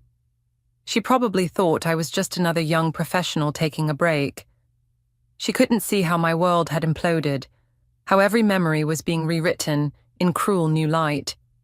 All those late nights Alison spent helping with wedding planning. The way Ian insisted we use her as our photographer. The knowing looks they must have shared behind my back. God, how long had this been going on? My phone buzzed again, a text from Alison. "We need to talk, it's not what you think." Another buzz. "Ian, please let me explain. I never meant to hurt you." I laughed, a harsh sound that startled a nearby pigeon. The engagement ring felt like it was burning my finger. I tried to pull it off, but my hands were shaking too badly. Hope's blue Subaru screeched to a halt at the curb. She jumped out, still in her detective's badge and blazer, and wrapped me in a fierce hug. I broke then, sobbing into her shoulder like I hadn't since we were kids. "I've got you," she murmured. "We'll figure this out." I trusted them. My voice was muffled against her jacket. They were the two people I trusted most in the world. "I know," Hope's tone hardened, "and they're going to regret this." She guided me to her car, but I froze when I saw something on the passenger seat.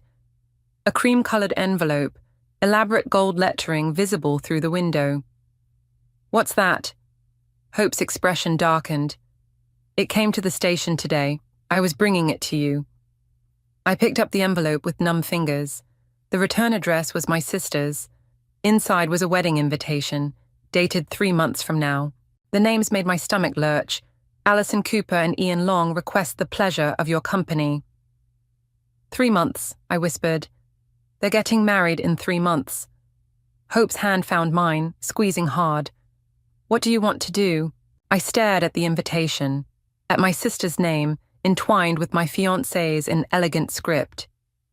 The diamond ring on my finger, my grandmother's ring, passed down through generations, caught the light again. The ring Alison had always envied, the one she'd be wearing now. Something cold and hard crystallized in my chest. "I want them to pay." Hope studied my face for a long moment. "Okay," she said finally. "Then let's make them pay." Hope's apartment became my refuge that night. I sat curled on her couch, still in my work clothes, staring at my phone as the messages piled up. 37 from Ian, 23 from Alison. Each notification felt like another twist of the knife. "You need to eat something," Hope said, setting a mug of tea in front of me. The steam carried hints of chamomile, but my stomach churned at the thought of consuming anything. "I need to understand how long." My voice sounded hollow, even to me. Was it happening when he proposed? When we picked out the venue? When... Don't torture yourself. Hope sat beside me, her detective's instincts clearly warring with her role as best friend. "Though, if you want answers, I might have a way." I looked up. "What do you mean? Remember that case I worked last year? The one with the corrupt accountant?" She leaned forward, lowering her voice despite us being alone. "I still have some contacts who are really good at accessing information." The implication hung in the air. Part of me wanted to refuse, to take the high road, to be better than them. But then my phone buzzed again, and Alison's text preview flashed across the screen. "You're being dramatic. Just let me explain." Dramatic. The word ignited something dark inside me. "Do it." Hope made a call, speaking in clipped, professional tones. I half listened, my mind drifting to all the signs I'd missed. The way Ian always insisted on having guys' nights when Alison was in town. How my sister volunteered to help with his Christmas shopping, coming back hours later with nothing to show for it. A knock at the door startled me from my thoughts. Hope checked the peephole, then opened it to reveal a tall man in a sharp suit. "Prince?" I recognized Alison's ex-boyfriend, though I hadn't seen him since their messy breakup 2 years ago. "Sophia." He nodded, his expression grim. Hope called, said you needed to know the truth about Alison. My chest tightened. "What truth?" He pulled out his phone, scrolling through it with precise movements. "I kept everything. The texts, the emails, the photos. I thought about exposing it all when she left me, but... He shrugged. I decided to be the bigger person. Now I'm thinking that was a mistake. He handed me the phone. The first image was a hotel receipt from 8 months ago, when Ian was supposedly at a business conference in Chicago. Except this receipt was from the Four Seasons in Boston, where Allison had been for a photography workshop. My hands shook as I scrolled. More receipts, restaurant charges, a jewelry store purchase the day before Ian proposed to me, then text messages between them, stretching back over a year. There's more, Prince said quietly, but you might want to brace yourself. The next image made my blood run cold. It was a bank statement showing regular transfers from Ian's account to Allison's, starting 3 months before he proposed. The amounts matched the wedding photography deposits he'd insisted on handling himself. They were planning this, I whispered. The whole time they were... My phone rang, Allison's face lighting up the screen. Without thinking, I answered. Finally, "Look, I know you're upset, but how long?" My voice was ice. "What? How long have you been sleeping with my fiancé, Allison? Was it before or after you helped him pick out my engagement ring? Before or after you convinced me to let you photograph the wedding?" Silence crackled across the line. Then, in that condescending tone she'd perfected since childhood. "It's complicated, Sophia. You wouldn't understand. Ian and I, we have a connection funded by his bank account." The words tasted like poison. "Those deposits must have really helped your photography business, sis." Another pause. When she spoke again, her voice had lost its smoothness. "Who told you about that? Prince? That pathetic. Goodbye, Allison." I ended the call and turned to Hope and Prince. I want everything. Every receipt, every message, every dirty little secret they thought they could hide. Hope's expression was carefully neutral. "What are you planning?" I thought about the wedding invitation, still sitting in Hope's car, about the way Allison had hugged me after Ian proposed, whispering, "I'm so happy for you," while wearing the bracelet he'd bought her the day before. "They want a wedding?" I smiled, and it felt like breaking glass. "Let's give them one they'll never forget." Prince raised an eyebrow. "I'm in. Whatever you need." Hope sighed, but I saw the determination in her eyes. "Just promise me one thing, Sophia. Whatever we do it smart. No impulsive moves." I nodded, my grandmother's ring catching the light one last time before I slipped it off. "Trust me, impulsive is the last thing this will be." The storage unit smelled like dust and forgotten promises. I stood in front of the small safe tucked in the corner, my grandmother's ring heavy in my palm. Inside were the only copies of photos from my parents' wedding, the ones Allison had always coveted, claiming they'd been lost when she moved. "You sure about this?" Hope asked, flashlight beam steady on the safe's dial. "They're in here, along with Mum's jewelry." I twisted the combination, Allison's birthday, because of course that's what our mother had used. She always said she'd keep them safe for me. The safe clicked open. Inside, nestled among velvet pouches and yellowed envelopes, sat a familiar blue folder. My hands trembled as I pulled it out. "Well, that's interesting." Prince's voice made me jump. He stood in the doorway, silhouetted against the fluorescent hallway lights. "Your sister's been busy with more than just Ian." He handed me his phone. On the screen was an email chain between Allison and our family lawyer, dated 3 months ago. My eyes caught phrases like transfer of ownership and family estate. "She's trying to claim Grandma's house." The words came out choked. "But that's supposed to be split between us. Keep reading." I scrolled down, my vision blurring. Allison had been laying groundwork for months, documenting every time I'd shown instability or made concerning decisions. The final email mentioned her upcoming marriage to Ian as proof she could provide a stable family environment for the property. "I'm going to be sick." I sat heavily on a dusty box, the folder of wedding photos clutched to my chest. Hope's hand found my shoulder. "We can use this. If she's trying to manipulate the inheritance..." A shadow moved in the hallway. We all froze. "Hello?" A familiar voice called out, "Is someone in there?" Griffin, my co-worker. The one person at work who'd noticed something was wrong when I stopped wearing my engagement ring. "Sophia." He appeared in the doorway, confusion clear on his face. "What are you doing here? I could ask you the same thing," I managed, trying to look casual while Hope subtly moved to block the safe. "I rent the unit next door." His eyes moved from me to Prince to Hope, then to the folder in my hands. "Are you okay?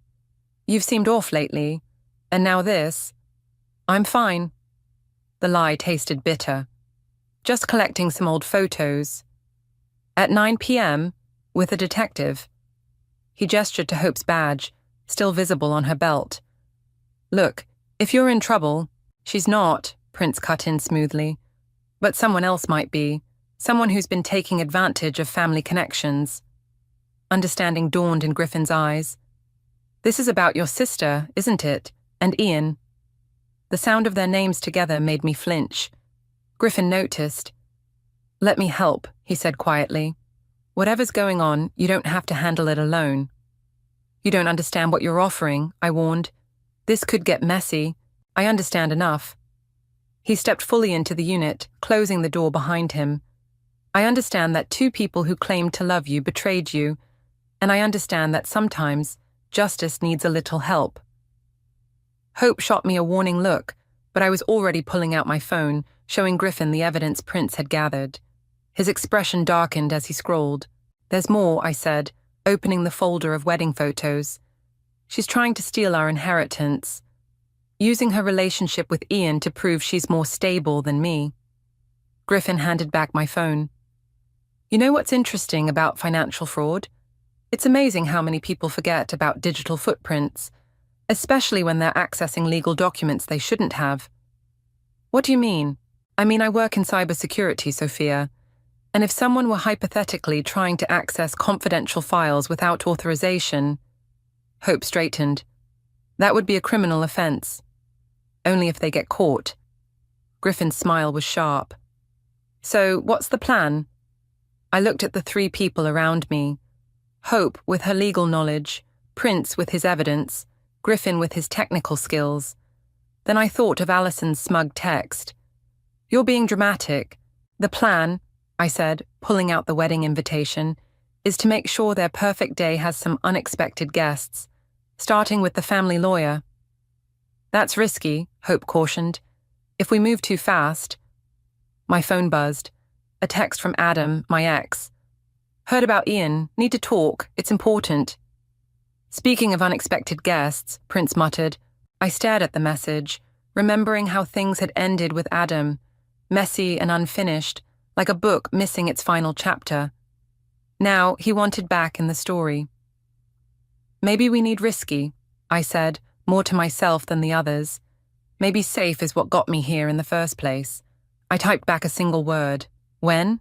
The diner's neon sign cast a sickly blue glow across Adam's face as he slid into the booth across from me.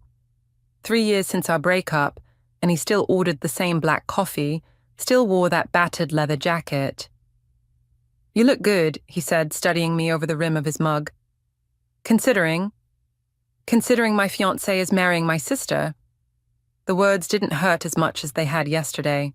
Maybe I was going numb. "How did you hear?" "Ian called me." Adam's expression darkened.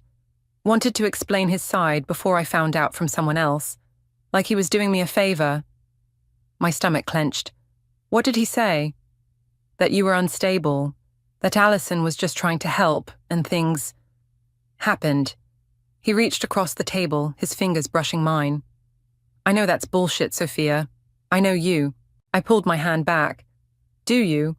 Because last time we were here, you said I was too intense, too focused on what everyone else thought." "I was wrong." His voice dropped. "And I think that's why Ian targeted you, because you care so deeply about family, about doing the right thing. He knew you wouldn't see it coming." Something cold settled in my chest. "What aren't you telling me?" Adam glanced around the nearly empty diner, then pulled out his phone. "Remember Marcus from accounting? He sent me this." The email on his screen was from Ian to the company's HR department, dated 2 months ago. A request for transfer to the Boston office, effective immediately after his wedding. Along with it, a recommendation letter for Allison to take over his current position. "They're not just stealing your life," Adam said quietly. "They're taking your future. That promotion you've been working toward? The one Ian kept saying you were a shoo-in for?" My coffee turned to acid in my stomach. The promotion I'd spent 3 years earning, staying late, taking on extra projects, all while Ian apparently planned to hand it to my sister. "There's more," Adam continued. "Marcus said Ian's been quietly undermining your work for months. Small things, taking credit for your ideas, suggesting you might not be ready for more responsibility." The fluorescent light suddenly felt too bright, the vinyl booth too sticky. "I think I need some air." Outside, the night air was thick with approaching rain. I leaned against the brick wall, trying to steady my breathing, while Adam stood quietly beside me. "Why are you telling me this?" I finally asked. "Why get involved?" "Because I remember how it felt, watching you doubt yourself when we were together. How hard you worked to prove everyone wrong." He turned to face me. "And because I saw what Allison did to Prince, how she played the victim while destroying him professionally." My phone buzzed. A text from Griffin. "Found something in the lawyer's files. You need to see this." "I have to go." I straightened, already reaching for my keys. "Wait." Adam caught my wrist. "Whatever you're planning, and I know you're planning something, be careful. Ian's not just some cheating fiancé. He's methodical. He's been laying groundwork for months. So have I." I met his eyes. "Are you warning me off or offering to help?" "Both. Neither." He ran a hand through his hair in frustration. "Just remember what happened with Marcus when he tried to expose corporate fraud last year." I remembered. Marcus had all the evidence, all the proof. He'd also ended up blacklisted from every major firm in the city. "I'm not Marcus," I said, "and I'm not the same person you broke up with 3 years ago." "No," Adam agreed softly. "You're not. That's what scares me." My phone buzzed again. Hope this time. "Where are you? Griffin found proof of wire fraud." "I have to go," I repeated, already moving toward my car. "Sophia," Adam's voice stopped me. "There's one more thing. The night before Ian proposed to you, he was with Allison. They had dinner with your family lawyer. Something about updating your grandmother's will." The pieces clicked together. The inheritance, the promotion, the careful documentation of my instability. They weren't just planning a wedding. They were systematically dismantling my life. "Thank you," I said, meaning it, "for telling me." "What are you going to do?" I thought about the safe in the storage unit, about Griffin's discovery, about Prince's evidence. "I'm going to show them what happens when you underestimate someone." The first drops of rain hit the pavement as I drove away, leaving Adam in the rearview mirror. My phone lit up with another text, from Ian this time. "We need to talk about the house. Your sister's worried about your state of mind." I smiled, and it felt like war. "Oh, we'll talk," I whispered to the empty car, "but not until I'm ready." Griffin's apartment looked like a command center from a heist movie. Laptops surrounded him on the coffee table, screens filled with financial records and email chains. Hope paced behind the couch, her detective's mind clearly racing. "It's worse than we thought," Griffin said as I shrugged off my rain-soaked jacket. "The wire transfers? They're just the beginning." He turned one laptop toward me. The document displayed was a trust agreement, my grandmother's elegant signature at the bottom. Except, that's not her signature. I leaned closer, stomach churning. The G is wrong, she always looped it twice. Exactly. Hope stopped pacing. And guess who notarized it? The family lawyer, I whispered, remembering Adam's words about that dinner before Ian's proposal. 3 days before your grandmother passed, Griffin confirmed, when she was in the hospital, barely conscious. The implications hit me like a physical blow. I sank onto the couch, the room spinning slightly. They forged her signature, They waited until she couldn't fight back and they just... There's more. Prince emerged from the kitchen, his usual polish cracked by obvious anger. Show her the emails, Griffin. Another screen. Another betrayal. Emails between Allison and Ian, dating back to before I'd even met him. They'd planned everything.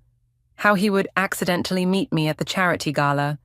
How he'd pursue me while keeping Allison in the background. I was never anything but a stepping stone. The words tasted like ashes. A way to get the inheritance, the house, the job. You were the golden child, Prince said quietly. The one your parents trusted with the family business. The one your grandmother chose. Allison couldn't stand it. My phone lit up, Allison's face on the screen. Without thinking, I answered. Finally decided to be reasonable. Her voice dripped honey-sweet concern. Ian and I are worried about you, hiding away like this. It's not healthy. Like forging a dying woman's signature? The line went dead silent. Or maybe like planning to steal her granddaughter's life. Who? She caught herself. I don't know what you're talking about. You're obviously having some kind of breakdown. Stop. My voice shook with rage. Just stop. I have the emails, Allison. The trust agreement. Everything. A pause.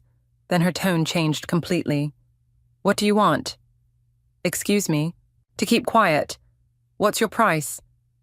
Clinical, calculating. The sister I never truly knew. Name it. Ian and I can... Can what? Pay me off with the money you stole? I laughed, and it sounded strange even to my ears. You really don't know me at all, do you? Don't be stupid, Sophia. Think about Mom and Dad. Think about the scandal. Goodbye, Allison. I ended the call and looked up to find 3 pairs of eyes watching me intently. She'll come after you now, Hope warned. They both will. No more playing nice. Good. I stood, walking to Griffin's evidence wall. Photos, documents, timelines all connected with red string. Because I'm done playing nice too. My phone buzzed again. A text from Adam. Ian's looking for your grandmother's ring. Says it's a family emergency. They're getting desperate, Prince observed, reading over my shoulder. That's when people make mistakes. Or when they get dangerous, Hope countered. We need to be smart about this. Griffin cleared his throat. Actually, I might have an idea, but... He hesitated. You're not going to like it. Try me. The wedding's at the Grand Hotel, right? Where you work events sometimes. At my nod, he continued. Well, what if we didn't just expose them? What if we let them think they've won first? Understanding dawned. You want me to play along? Just long enough to get everything in place. The hotel's security system, the guest list, the timing. He gestured to his screens. We could turn their perfect day into the moment everything falls apart. It's risky, Hope said. If they suspect anything. They won't. I walked to the window, watching rain streak the glass. Because they think they know exactly who I am. The good sister, the reliable one, the one who always takes the high road. My phone lit up one more time. An email from the family lawyer, requesting an urgent meeting to discuss concerning behavior. Right on cue. I turned back to my unlikely allies, the detective, the ex, the tech expert, each bringing pieces of the puzzle together. The wedding's in 8 weeks, I said. Let's make them count. Prince raised an eyebrow. You sure about this? Once we start, they took everything from me. I picked up my grandmother's ring from my pocket, holding it to the light. Now I'm going to take everything from them, starting with their perfect day. The rain pounded harder against the windows, nature's applause for the storm to come. The bridal boutique's bell chimed as I entered, and my sister's face lit up with calculated joy. You came! Allison rushed forward, arms open. I let her hug me, feeling like a spy behind enemy lines. Of course. I forced a smile, remembering Griffin's coaching. You're still my sister. The boutique owner cooed at our reconciliation, while Hope watched silently from a corner, playing her role as the supportive friend. We'd planned this carefully. My apparent breakdown, followed by a tearful phone call accepting Allison's invitation to her final fitting. The dress is perfect, Alison gushed, twirling in layers of white silk. Ian's going to lose his mind. Not the only thing he's going to lose, I thought, but kept my expression neutral. It's beautiful. Speaking of Ian, Alison's voice turned hesitant. He really wants to talk to you. Clear the air before the wedding. I don't know if I'm ready. The tremor in my voice wasn't entirely acting. Please? She grabbed my hands, and for a moment I saw the sister I'd grown up with, the one I'd trusted with everything. Just coffee? Tomorrow morning at Marcel's? From the corner, Hope gave an imperceptible nod. Marcel's was perfect, public enough to be safe, close enough to Griffin's surveillance setup. Okay, I whispered. Tomorrow. Alison beamed, turning back to the mirror. You know, it's funny. I always thought you'd be the first to get married. You were always so conventional. The word hit like a slap. In the mirror's reflection, I saw Hope tense. But life's surprising, isn't it? Alison continued, adjusting her veil.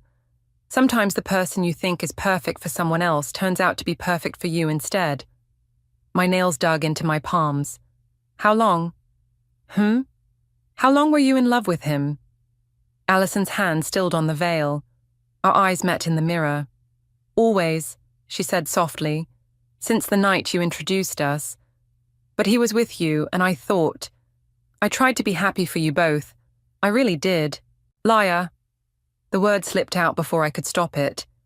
She spun to face me, silk rustling. Excuse me? I saw the emails, Alison. From before I met Ian, you planned everything. The boutique owner disappeared into the back room, sensing the tension. Hope moved closer, ready to intervene. You weren't supposed to find those. Alison's voice turned cold. You're really making this harder than it needs to be, like you made it hard for Prince, destroying his career when he caught on to your games. Prince was a mistake. He didn't understand what Ian and I have. She stepped closer, dropping her voice. Just like you don't understand that sometimes love means taking what you want, whatever it costs. Even if it costs your sister everything? Oh, Sophia. She touched my cheek, a parody of sisterly affection. You'll bounce back. You always do. The reliable one, remember. But if you keep pushing... Her nail dug in slightly. Well, the family's already worried about your mental state. It would be a shame if your work found out about your episodes. My phone buzzed. A text from Griffin. Got it all, audio and video. I stepped back, letting out a shaky breath. You really think you've won, don't you? Haven't I? She turned back to the mirror, adjusting her perfect dress. I get Ian, the house, the promotion. You get... What? Some moral high ground. That's always been your problem, Sophia. You play by the rules and wonder why you lose. Hope's hand found my shoulder, steadying me. Another text lit up my phone. From Ian. Can't wait to talk tomorrow. There's so much you need to understand. You're right, I said, watching Alison preen. I did always play by the rules. She smiled smugly. But rules can change.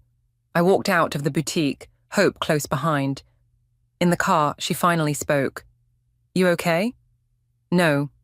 I pulled out my phone, dialing Griffin. But I will be. Did you get what we needed? Every word. His voice crackled through the speaker, including the threat. Prince is already working on the video edit. Good. I stared at the boutique's facade, at Alison visible through the window in her perfect white dress. Because tomorrow's coffee with Ian, that's our last piece. You sure you can handle it? Hope asked, being face to face with him. I thought of Alison's words. Sometimes love means taking what you want, whatever it costs. Watch me. I started the car, leaving my sister's reflection behind. By this time tomorrow, they'll wish they'd never underestimated the reliable one. My phone lit up one last time. A message from Adam. Ian's getting nervous, making calls about moving up the wedding date. Let him try, I muttered, pressing the accelerator. The trap's already set. And tomorrow, it would snap shut. Marcel's morning crowd parted like water as I walked in, though maybe that was just in my head. Ian sat at our old table by the window, 2 coffees already waiting. He'd ordered mine with almond milk, a detail that once would have made my heart flutter. "You look beautiful," he said as I sat down, the same soft tone he'd used when he proposed. "Don't." I wrapped my hands around the coffee cup, letting its warmth ground me. Through the window, I glimpsed Hope's car across the street, Griffin's surveillance van 2 spaces down. "I know you're angry." Ian leaned forward, his cologne achingly familiar. "But what Alison and I have, it's real, Sophia. Sometimes the heart wants—" My grandmother's ring. I kept my voice steady. "Where is it?" He blinked, thrown off script. "What?" "The ring you proposed with.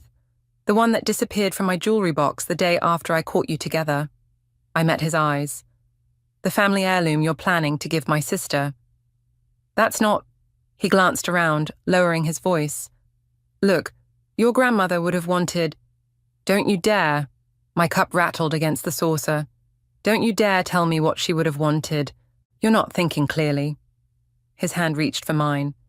I pulled back. "Alison and I are worried about you. These accusations, these paranoid theories. Like the theory that you've been embezzling company funds." I pulled out my phone, sliding it across the table. "Or that you forged my grandmother's signature while she was dying." His face went still. Behind him, through the window, I saw Prince's car pull up right on schedule. "Where did you get those documents? Does it matter?" I took a sip of coffee, channeling Alison's casual cruelty. "What matters is where they're going. The board of directors, the family lawyer, the police." "You're bluffing." But his hands weren't quite steady as he pushed my phone back. "You wouldn't risk hurting your sister like that." "My sister?" I laughed, the sound sharp enough to make nearby customers turn. "You mean the one who helped you steal my promotion? Who's been documenting my mental instability to steal my inheritance?" Colour drained from his face. "How did you—" "I know everything, Ian." I stood up, my chair scraping back. "Every email, every transfer, every little plan you two made while pretending to love me."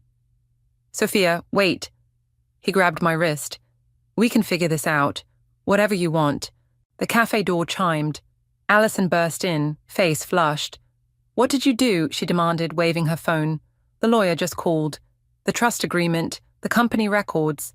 They're investigating everything." Other customers were definitely staring now. Through the window, I saw Hope step out of her car, Prince and Griffin flanking her. "You promised to handle this," Alison hissed at Ian. "You said she was too naive to—" "Naive?" I twisted free of Ian's grip. "Like I was naive when you helped me plan my wedding. Or when you consoled me after Mom died, all while forging documents in her office." "Keep your voice down," Ian warned, standing. "Why? Worried someone might hear the truth? About the fraud, the forgery, the—" "Enough!" Alison's hand shot out, knocking over my coffee. Hot liquid splashed across the table. "You want to play hardball? Fine. Let's talk about your little breakdown last year. The medications, the fake medical records you planted." Hope's voice cut through the chaos as she entered, badge visible. "Those are interesting reading, especially the part where the doctor's signature doesn't match any licensed physician in the state." Alison's face went white. Ian started to move, but Prince and Griffin were already there, blocking the exits. "You can't prove anything," Ian said, but his voice shook. I pulled out my grandmother's ring, the real one, not the replica they'd stolen. "Actually, we can prove everything, starting with this." "Where did you—" Alison's eyes widened as understanding hit. "The safe. You found Mum's safe, and everything in it." I turned to the growing crowd of onlookers, raising my voice. Would anyone like to hear a story about 2 people who thought love justified fraud, theft, and betraying family? "You're making a mistake," Ian tried one last time. "Think about your career, your reputation." "My reputation?" I stepped closer, close enough to smell his fear beneath the expensive cologne. "My reputation is about to be the least of your concerns." The cafe door chimed one final time. The family lawyer walked in, followed by 2 police officers and a man I recognized from the company's board of directors. Perfect timing, I said, smiling at my sister's shocked face. I believe you all have some questions for these two. As the officers moved forward, I caught a glimpse of my reflection in the window. I didn't look naive anymore. I didn't look reliable. I looked free. The Grand Hotel's ballroom sparkled with the decorations meant for my sister's perfect day. I stood in the doorway, watching the police photograph evidence instead of wedding flowers, cataloguing crimes where vows should have been exchanged. You okay? Hope appeared beside me, her detective's notepad full of statements. Better than okay. I touched my grandmother's ring, now back on my hand where it belonged. Just thinking about how different this room was supposed to look today. Ms. Cooper, a forensic accountant waved me over to where Ian's laptop lay open. We found something interesting in the deleted files. I walked over, my heels clicking on marble that should have carried my sister down the aisle. The screen showed a familiar document, my grandmother's will, but this version was different from both the real one and the forged one. Look at the date, the accountant said. This draft was created before your grandmother's illness. My breath caught. The will left everything to Alison, but it was in my grandmother's actual handwriting. I don't understand. She changed her mind, a voice said behind me. I turned to find Adam, holding a stack of letters. Found these in Ian's office safe. They're from your grandmother to Alison. I took the letters with trembling hands. The most recent was dated just before her illness. My dearest Alison, I know this will hurt you, but I've decided to change the will. Sophia has shown the judgment and compassion needed to manage the family's legacy. I hope someday you'll understand. She knew. The words tasted bitter. She knew Grandma had chosen me, so she and Ian decided to take what they thought she deserved, Hope finished, by any means necessary. A commotion at the doorway drew our attention. Prince entered, looking grimmer than usual. You need to hear this. He played an audio file on his phone. Alison's voice, crystal clear. Ian, you idiot, she was never supposed to find the original will. That's why we... No, listen to me. If she figures out what really happened during Grandma's last week, when we... The recording cut off, but the implication hung heavy in the air. Are you saying they... I couldn't finish the sentence. The hospital's reopening the investigation into your grandmother's death, Hope said quietly. There were irregularities in her care during those final days. The ballroom spun slightly. Griffin appeared at my elbow, steadying me. There's more, he said. The company audit found evidence of long-term fraud. Not just Ian, other executives too. They're saying you exposed a whole network. I walked to the window, looking out at the garden where the reception should have been, where Alison and Ian would have danced their first dance as husband and wife if today had gone according to their plan. Ms. Cooper? The forensic accountant called again. There's something else you should see. But before I could move, the ballroom doors burst open. Alison stood there, still in custody, but allowed this final visit to gather personal items. Our eyes met across the room that should have been her triumph. Are you happy now? She spat. You've ruined everything. No, Alison. I crossed the marble floor slowly, each step deliberate. You ruined everything. The moment you decided love meant destroying anyone in your way. She was supposed to choose me. Tears streaked her makeup. I was the oldest, the one who sacrificed everything for this family. But she chose you. She always chose you. And you chose revenge.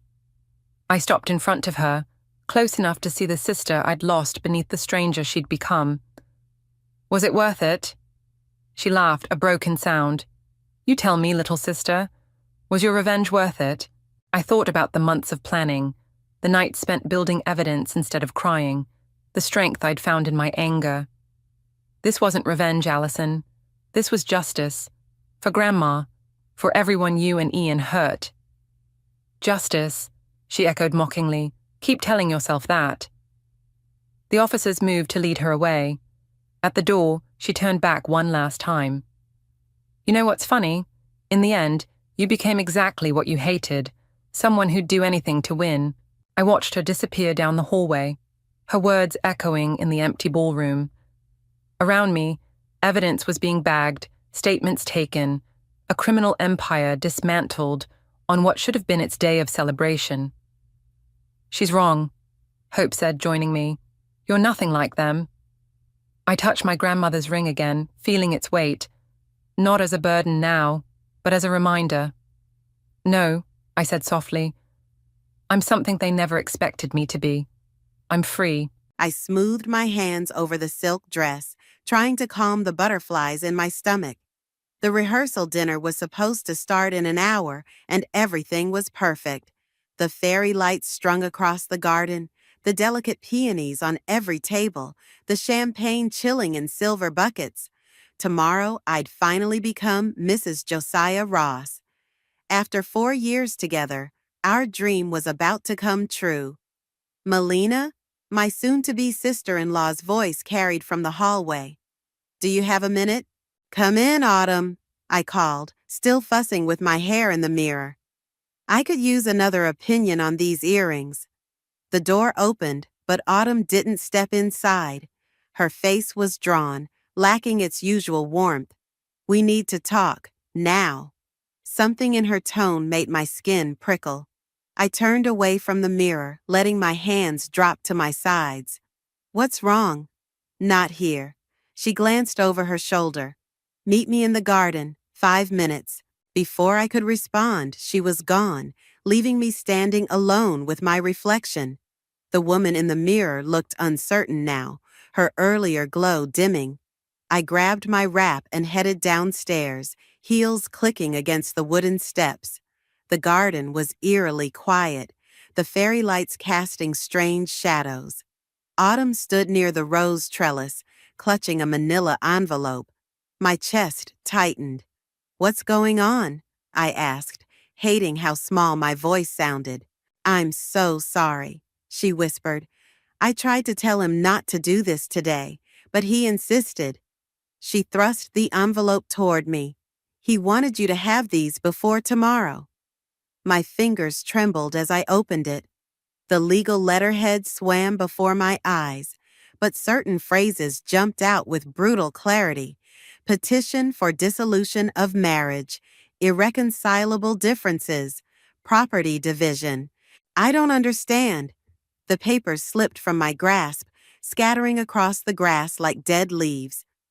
"We're getting married tomorrow." "No." Autumn's voice cracked. "You're not." "Where is he?" The world tilted sideways as understanding crashed over me. "Where's Josiah?" "He's gone. He left this morning."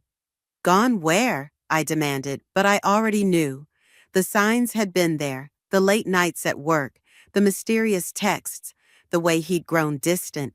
I just hadn't wanted to see them. "He's with Claire." Autumn wouldn't meet my eyes. "They've been together for months. She's pregnant." Claire, his new assistant, 23 years old with perfect hair and an Instagram influencer smile. The one he'd assured me was just a colleague when I'd voiced concerns. "You knew." The accusation tasted like acid. "You knew and you didn't tell me." "He's my brother, Melina. What was I supposed to do?" "Warn me." My voice echoed across the garden. "Before I ordered the dress, booked the venue, sent the invitations, before I let myself believe in forever with someone who was already planning his escape. I wanted to, but nothing." I grabbed the envelope, crumpling it in my fist. "You sat there through every dress fitting, every cake tasting, every stupid planning session. You helped me pick out china patterns while knowing he was building a life with someone else." Autumn reached for me, but I jerked away. "Don't touch me. Don't you dare try to comfort me now. Please, just listen." "To what? More lies?" I laughed, and it sounded unhinged even to my own ears. "God, I'm such an idiot. All those times you invited us over for dinner, insisted I join your book club, treated me like family. Was any of it real? Or were you just keeping me distracted while your brother made his exit strategy?" "It wasn't like that," she protested, but her face gave her away. 150 people are about to show up for my wedding," I said, my voice deadly calm. Who's gonna tell them? You? Your coward of a brother? Or should I just send a group text? Sorry, turns out the groom's been busy knocking up his secretary. Tears spilled down Autumn's cheeks. I'll handle it. I'll call everyone. How generous of you. I turned away, my legs somehow carrying me toward the house. Don't bother sending the gifts back. Consider them payment for services rendered. 4 years of my life, wasted on a lie everyone but me could see. Melina, wait! I didn't stop. I couldn't. Because if I stopped moving, I'd start feeling, and if I started feeling, I might never stop screaming. Behind me, the fairy lights flickered in the darkness, mocking the celebration that would never come. Tomorrow, instead of walking down the aisle, I'd be picking up the pieces of my shattered future. But first, I had a rehearsal dinner to cancel and a wedding dress to burn. And after that, Josiah Ross would learn exactly what happens when you mistake someone's kindness for weakness. The wedding dress hung in my closet like a ghost, taunting me. I hadn't slept, spending the night alternating between rage scrolling through 4 years of photos and fighting the urge to drive to Claire's apartment. Instead, I sat cross-legged on my bedroom floor at dawn, surrounded by the debris of my almost marriage. My phone buzzed again. Probably another concerned message from Thea. She'd been texting since midnight when I'd sent her a photo of the divorce papers with only 3 words. Wedding is off. I reached for the bottle of wine I'd opened hours ago, but my hand froze mid-motion.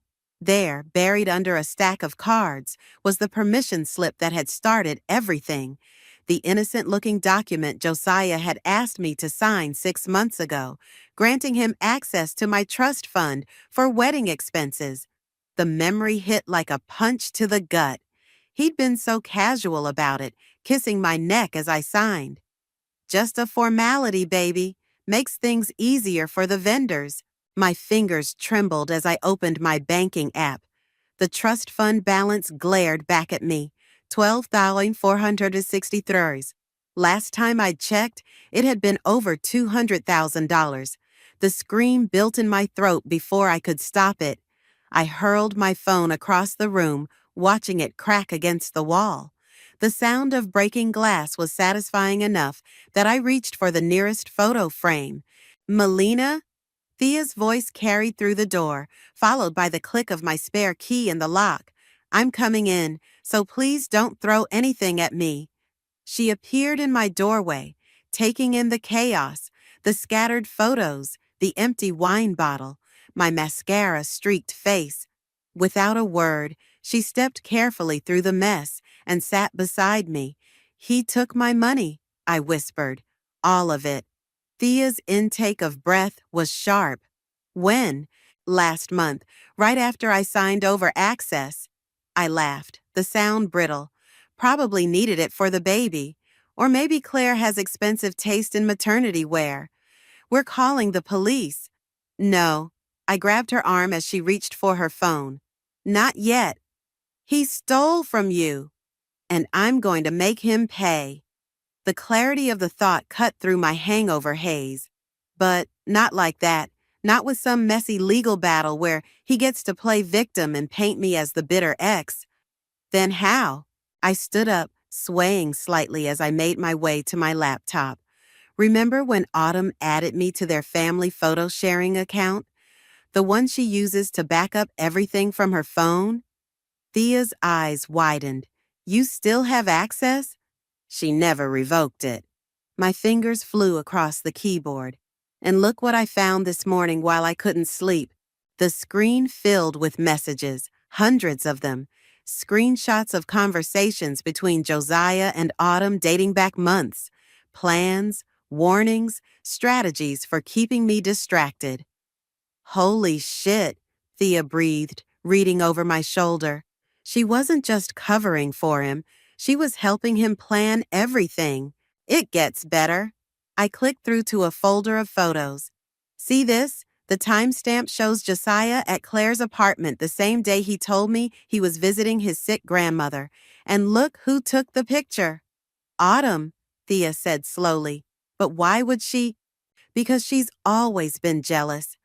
The pieces had fallen into place during my sleepless night. She hated that Josiah found someone before she did. Hated that I got the perfect proposal, the perfect ring, the perfect life she thought she deserved. So she helped him destroy it. What are you going to do? I closed the laptop, turning to face my best friend. First, I'm going to get my money back. Then I'm going to make sure everyone knows exactly who they really are. Not just Josiah and Claire, but sweet, supportive Autumn, too. Melina, Thea's voice held a warning. Don't do anything crazy. Crazy would be letting them get away with this. I stood up, suddenly energized. Crazy would be playing the heartbroken victim while they build their perfect little family with my money. And what's your plan? Revenge porn? Social media warfare? That's not you. The old me died yesterday. I walked to the closet and yanked out the wedding dress. This is what they expect me to do. Cry, drink, post sad quotes about betrayal. But I'm done being predictable. I grabbed my scissors and started cutting, the sound of shearing silk oddly satisfying. They want a show. I'll give them one. But first, I need you to help me with something. What? I held up my phone, displaying Autumn's backup folder. We're going to download everything, and then we're going to figure out exactly how deep this betrayal goes. The dress lay in ruins at my feet, white fabric scattered like surrender flags. But I wasn't surrendering. I was declaring war. Monday morning hit like a hangover, even though I'd been sober for 36 hours. The office buzzed with whispers as I walked to my desk, chin high, makeup perfect. Let them talk. I had work to do. Melina? Lionel appeared at my cubicle, coffee in hand. My mentor's face held none of its usual warmth. My office, now. I followed him down the hall, past curious eyes and not quite hidden phones. Someone had already updated the office gossip channel, no doubt. Sit, he said, closing the door, and explain why Josiah's lawyer called me this morning. My carefully constructed mask cracked. What? He claims you're harassing Claire at work, says you created a fake Instagram account to post about their relationship. I haven't. I stopped, the pieces clicking together. Show me. Lionel turned his monitor around. There it was, a fresh account filled with photos of Josiah and Claire, dated timestamps proving their affair. The caption under each one dripped with vengeful spite. That's not me, I said quietly. That's Autumn. Josiah's sister? Why would she? To discredit me. My laugh held no humor. Make me look unhinged before I can tell my side. Classic gaslighting. Lionel studied me for a long moment. There's more to this than a called-off wedding, isn't there? I hesitated. Lionel had been my mentor for 3 years, the closest thing to a father figure I had since Dad died. But trust felt like a luxury I couldn't afford anymore. He took my money, I finally said, my trust fund, all of it. Lionel's expression darkened. How? I signed it over, for the wedding. The admission burned. I was stupid. No, his voice was sharp. You were in love. There's a difference. He typed something into his computer. When exactly did the transfer happen? Last month. Why? Because I handle the corporate accounts, remember? Including the one Josiah used for client billing. More typing. And I've noticed some irregularities lately. My heart stuttered. What kind of irregularities? The kind that might interest the FBI. He turned the screen toward me again. Look at these transactions. Numbers filled the screen. Dates, amounts, account transfers. Most meant nothing to me until I saw it. A transfer to an offshore account, dated exactly 1 day after my trust fund withdrawal. He's been embezzling, Lionel said softly, using client funds to cover his tracks. Your money was probably meant to fill the latest hole before someone noticed. The room spun. How long have you known? I started suspecting last week, planned to confront him today. Linnell's eyes met mine. But he didn't show up for work, did he? No. My voice sounded distant. He's gone, with Claire, and your money.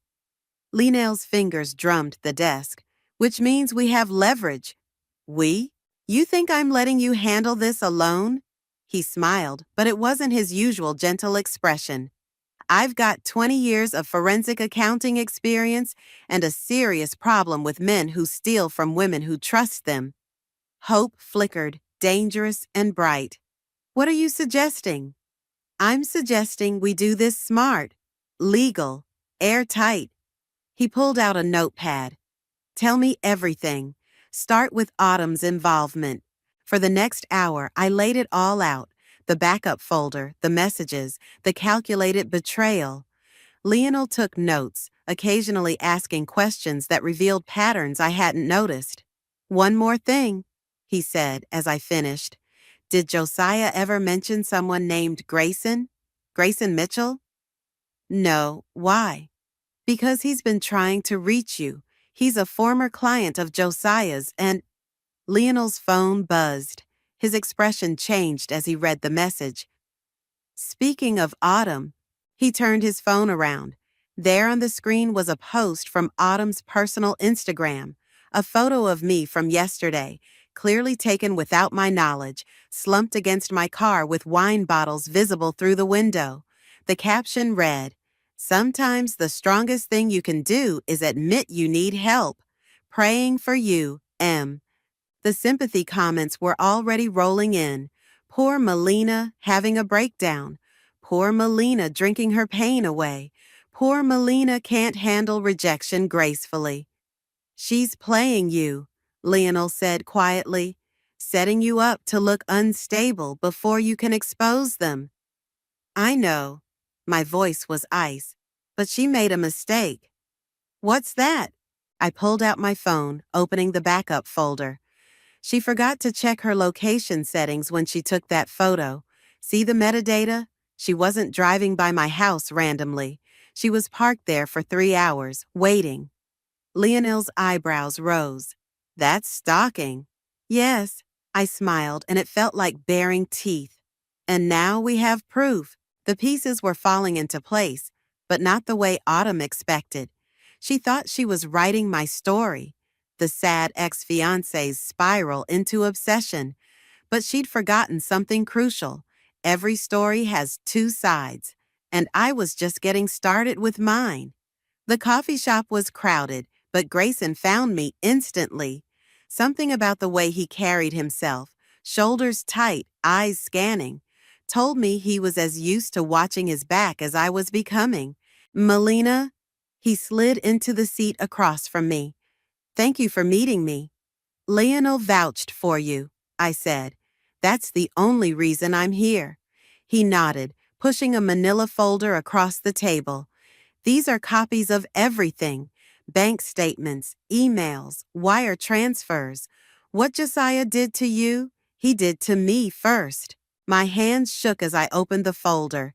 The numbers were staggering. Hundreds of thousands siphoned from client accounts, all carefully concealed behind legitimate-looking transactions. How did you figure it out?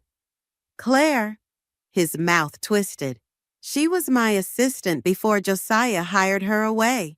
When she left, I started finding discrepancies. The pieces clicked together. She wasn't just his mistress. She was his accomplice. Smart girl. He leaned forward. But here's what you don't know. Autumn's been part of it from the beginning. My coffee turned to acid in my stomach. What do you mean? She's the one who approached Claire, offered her the job with Josiah. They needed someone on the inside who could manipulate the accounts without raising suspicion. He pulled out his phone, showing me a series of texts. Claire got sloppy, left these on the company phone when she quit. The messages revealed a carefully orchestrated plan. Autumn had been watching me for months before Josiah proposed, learning my routines, my vulnerabilities. The trust fund wasn't just a target of opportunity. It had been the goal all along. Why? The word felt like glass in my throat. Why go through with the wedding planning? Why not just take the money and run? Because of your sister. Grayson's eyes met mine. Eliza works at First National, doesn't she? In the fraud department? The room tilted. Eliza, my baby sister, who'd been so excited about the wedding, who'd insisted on handling all the financial arrangements. They needed her distracted, I whispered. Keep her focused on wedding details so she wouldn't notice the suspicious transfers. Exactly. Grayson's voice was gentle. And it worked, until now. My phone buzzed. A text from Eliza. Lunch today? Need to talk about something weird at work. She's starting to notice, Grayson said, watching my face, which means they'll move soon. The offshore accounts are ready. Once that money disappears, it's gone forever.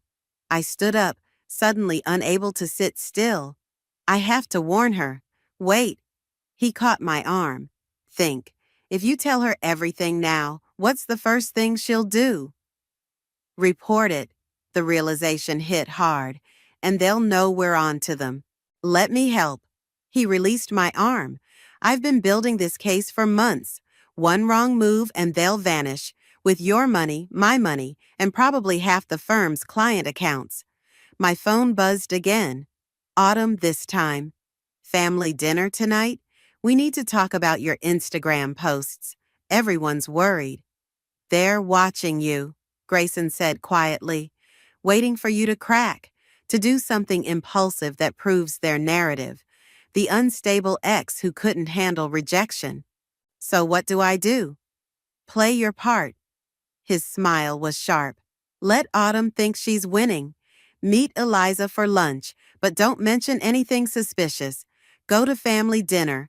Act appropriately devastated. While you do what? While I finish connecting the dots. He gathered the documents. Give me 48 hours. By then, we'll have enough to bury them all. I sank back into my chair, mind racing. What if they run before then? They won't, he sounded certain. Autumn's too invested in watching you suffer. Josiah won't leave without the rest of the money. And Claire? He paused. Claire's not actually pregnant. The laugh that escaped me was more like a sob. Of course she's not. One more thing. Grayson pulled out a final document. Found this in the firm's records. 2 years ago, Autumn tried to access your trust fund herself, claiming to be you. The bank caught it, but Josiah buried the report. My fingers traced the failed transaction attempt. She's been after my money since before I even met Josiah. Now you know who your real enemy is. He stood up. Question is, what are you going to do about it? I looked at my phone, at Eliza's worried text, at Autumn's fake concern, at the life I thought I knew unraveling thread by thread. I'm going to family dinner, I said finally. I'm going to let my sister-in-law comfort me. Let her think she's won. I met Grayson's eyes. And then I'm going to take everything from her, just like she tried to take everything from me. 48 hours, he reminded me. I nodded, gathering my purse. 2 days of playing the victim, of letting Autumn think she'd broken me. I could do that. After all, I'd learned from the best how to hide my true intentions behind a smile. Autumn's dining room looked exactly the same. Family photos on the walls, the gentle clink of wine glasses, the perfect table setting. But now I saw the calculation behind every detail. The empty chair where Josiah should have sat, the way she'd seated me facing the wedding photo she hadn't taken down yet. More wine, Melina? Her smile was sympathetic, practiced. You've barely touched your food. I'm not very hungry. I forced my voice to crack slightly. Everything still tastes like ash. Eliza squeezed my hand under the table. My sister's presence was both comfort and torture, knowing what they'd planned for her, what they still might do. You'll get through this, Autumn said, reaching across to pat my arm. We're all here for you. My phone buzzed. Grayson, documents secured. Meeting tomorrow, 9 a.m. Actually, I set down my fork, letting tears fill my eyes. I think I need some air. Excuse me. I fled to the bathroom, counting Autumn's footsteps behind me. 3, 2, 1. Melina? Her knock was gentle. Let me in, sweetie. Let's talk. I opened the door, face carefully tear-streaked. I'm sorry, it's just being here, seeing our photos. Oh, honey. She pulled me into a hug. Over her shoulder, I saw her phone on the counter, unlocked. Why don't you lie down in the guest room? I'll make you some tea. That would be nice. I sniffled convincingly. Could you tell Eliza I'll be out in a minute? Of course. She squeezed my shoulders and left, leaving her phone behind. My fingers flew across the screen, forwarding her recent messages to myself. There, conversations with Claire about bank transfers, screenshots of my trust fund balance, and something else, a photo of documents from my father's estate. My heart stopped. The timestamp was from this morning. Find what you're looking for? I whirled around. Autumn stood in the doorway, her mask of concern replaced by something colder. I was just looking through my phone? Amateur move, Melina. She stepped closer. Did you really think I'd leave it unlocked by accident? The air left my lungs. How long have you known? That you were playing us? Her laugh was soft. Since the beginning, the devastated ex-fiancé act? Please, I taught you everything you know about manipulation. Not everything. I held up my phone, showing her the forwarded messages. Like how you've been accessing my father's estate documents. Want to explain that? Something flickered in her eyes. You should have left it alone, Melina. The trust fund was nothing compared to what's really at stake. What's that supposed to mean? It means your father didn't die from a heart attack. She smiled, and it was terrible. He was getting too close to something at the firm, something that would have ruined a lot of people, including your precious mentor, Lionel. The world tilted. You're lying. Am I? Ask Grayson about October 15th, 5 years ago. Ask him where he really was the night your father died. Stop it. My voice shook. Just stop. You thought this was about money? About Josiah? She laughed again. Oh, sweetie, you're just like your father, so focused on what's right in front of you that you miss the bigger picture. Footsteps in the hall. Eliza, coming to check on us. Autumn's face shifted instantly back to concern. Feel better? She called loudly. The tea's ready whenever you are. I stared at her, seeing clearly for the first time the depth of her performance. Every smile, every sympathetic touch, every moment of our relationship had been carefully crafted. I'm fine, I called back to Eliza. Be right there. Autumn moved to leave, then paused. One more thing. That meeting tomorrow with Grayson? Don't bother. He won't be there. What did you do? Nothing yet. Her voice dropped to a whisper. But if you push this, if you don't back off right now, what happened to your father might look like an accident. What happens to Eliza won't. She walked out, leaving me gripping the sink, my reflection pale in the mirror. My phone buzzed again, another message from Grayson. Something's wrong. Don't trust anyone. Meet me tonight instead. I stared at the message, Autumn's words echoing in my head. October 15th, the night my father died. With trembling fingers, I typed, "Where were you that night, Grayson?" His response came instantly. I was hoping you'd ask that question, because the answer changes everything. I closed my eyes, listening to the sounds of normal life continuing in the dining room. Eliza's laugh, the clink of dishes, Autumn playing her part perfectly. The game I thought I was playing had just become something much darker, and I was no longer sure who was really pulling the strings. The parking garage was deserted at midnight, my footsteps echoing between concrete pillars. Grayson stood near his car, hands visible, eyes alert. He looked older than he had this morning, worn down by whatever truth he carried.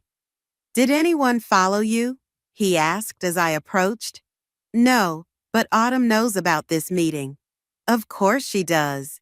He opened his car door, pulling out a thick file. "Because Lionel told her." The betrayal hit like a physical blow. "What? Your mentor, your father's friend, the man you trusted?" Grayson's voice was gentle. "He's been working with them from the beginning." "Prove it." He handed me the file. Inside were surveillance photos spanning years. Lionel meeting with Autumn in hidden places, exchanging documents, orchestrating the long game that had destroyed my life. "The night your father died," Grayson said quietly, "he'd discovered irregularities in the firm's accounts, not just recent ones, patterns going back decades. He called me for help investigating." My hands shook as I turned pages. "You were working together?" "I was an FBI informant." He showed me his credentials. "Your father and I were building a case against a massive fraud operation. Lionel was at the center of it." "But Autumn said you were there that night?" "I was, watching from my car when Lionel entered your father's office." His eyes met mine. 15 minutes later, your father had his heart attack. Bile rose in my throat. "Why didn't you stop it?" "Because I didn't know what Lionel was planning. By the time I realized..." He stopped, jaw tight. "I've spent 5 years trying to finish what your father started. Getting close to Josiah, tracking the money, waiting for them to make a mistake. And I was the mistake." The realization was bitter. "My trust fund, the wedding, it gave you the paper trail you needed." "I'm sorry." He touched my arm. "I wanted to warn you, but you needed me to play my part." I jerked away. "Just like everyone else." "No." His voice sharpened. "I needed you to survive. Why do you think I reached out when I did? Autumn wasn't just going to take your money, Melina. Once you served your purpose, once Eliza processed those final transfers, they would have killed me too." The words felt numb on my tongue. "Made it look like suicide after my fiancé left me." "Exactly." He checked his watch. "We don't have much time. Lionel's planning to move the last of the money tomorrow. Once it's gone..." My phone rang, Eliza's ringtone. When I answered, her voice was terrified. "Mel, someone's in my apartment. I think, oh God." The line went dead. "We have to go," I said, already running to my car. "They're going after Eliza." "Wait!" Grayson caught up. "It's probably a trap." "I don't care." I unlocked my door. "She's my sister." "Then let me help." He pulled out his phone. "I can have FBI agents there in 10 minutes." "She might not have 10 minutes. I started the engine. "Are you coming or not?" He hesitated for a split second, then jumped in. "Your sister's complex is on Wilson Street, right? Take Montgomery, it's faster." As we sped through empty streets, my mind raced. If Lionel's involved, everything makes sense. The way Autumn knew about Dad's estate documents, how they always stayed one step ahead. "Focus," Grayson said sharply. "What's the layout of Eliza's building? Security cameras, entry points. Parking garage has cameras, but the back stairwell doesn't. Second floor, apartment 2C. My knuckles were white on the steering wheel. Card entry at the main door, but the garage gate's been broken all week. Good, Will. My phone buzzed. A text from Autumn. "Should have backed off when I warned you. Whatever happens to Eliza now is your fault." Attached was a photo. Eliza tied to a chair. Lionel standing behind her with one hand on her shoulder. The timestamp showed it was taken 2 minutes ago. "She's still alive." Grayson studied the image. "They want something." They want me to stop digging. I took the next turn too fast, but they forgot something important. What's that? I pulled into Eliza's complex, killing the headlights. They taught me how to play their game, how to smile while plotting revenge, how to make people trust you right up until the moment you destroy them. Melina? His voice held a warning. You want your evidence for the FBI? I checked my phone one last time. A message sent to myself earlier from Autumn's phone, still unread. Let's give them exactly what they want. A desperate woman making one last fatal mistake. Because that's what they expected.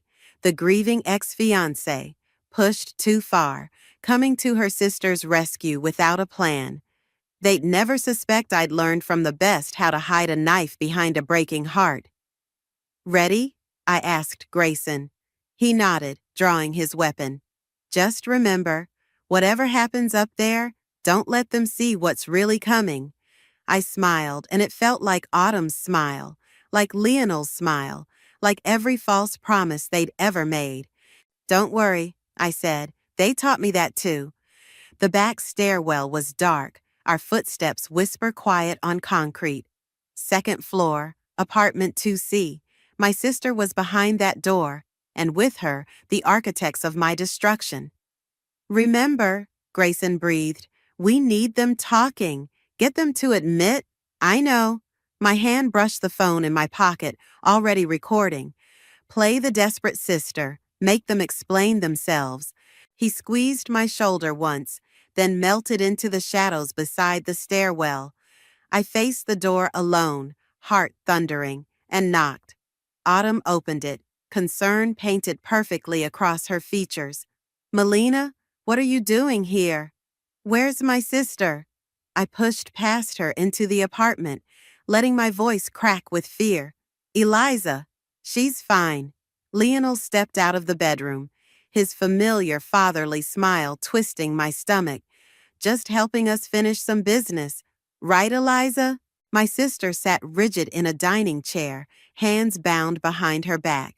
Her eyes met mine, not fearful, but angry. They hadn't broken her. Let her go, I said. Whatever this is about, she's innocent. Innocent? Autumn laughed. She's been investigating the accounts, getting too close, just like your father. Our father, I corrected quietly. He was your father too, wasn't he? That's what I found in those estate documents on your phone. The affair, the secret adoption. That's why you hated me so much. Her smile faltered. Clever girl, finally figured it out? Not everything. I moved closer to Eliza. Like why Lionel helped you destroy my life when he was supposedly Dad's best friend. Because your father was a fool, Lionel said, his mask dropping completely. 20 years I spent building this operation, 20 years of perfect crimes, untraceable transfers. Then he started asking questions. So you killed him.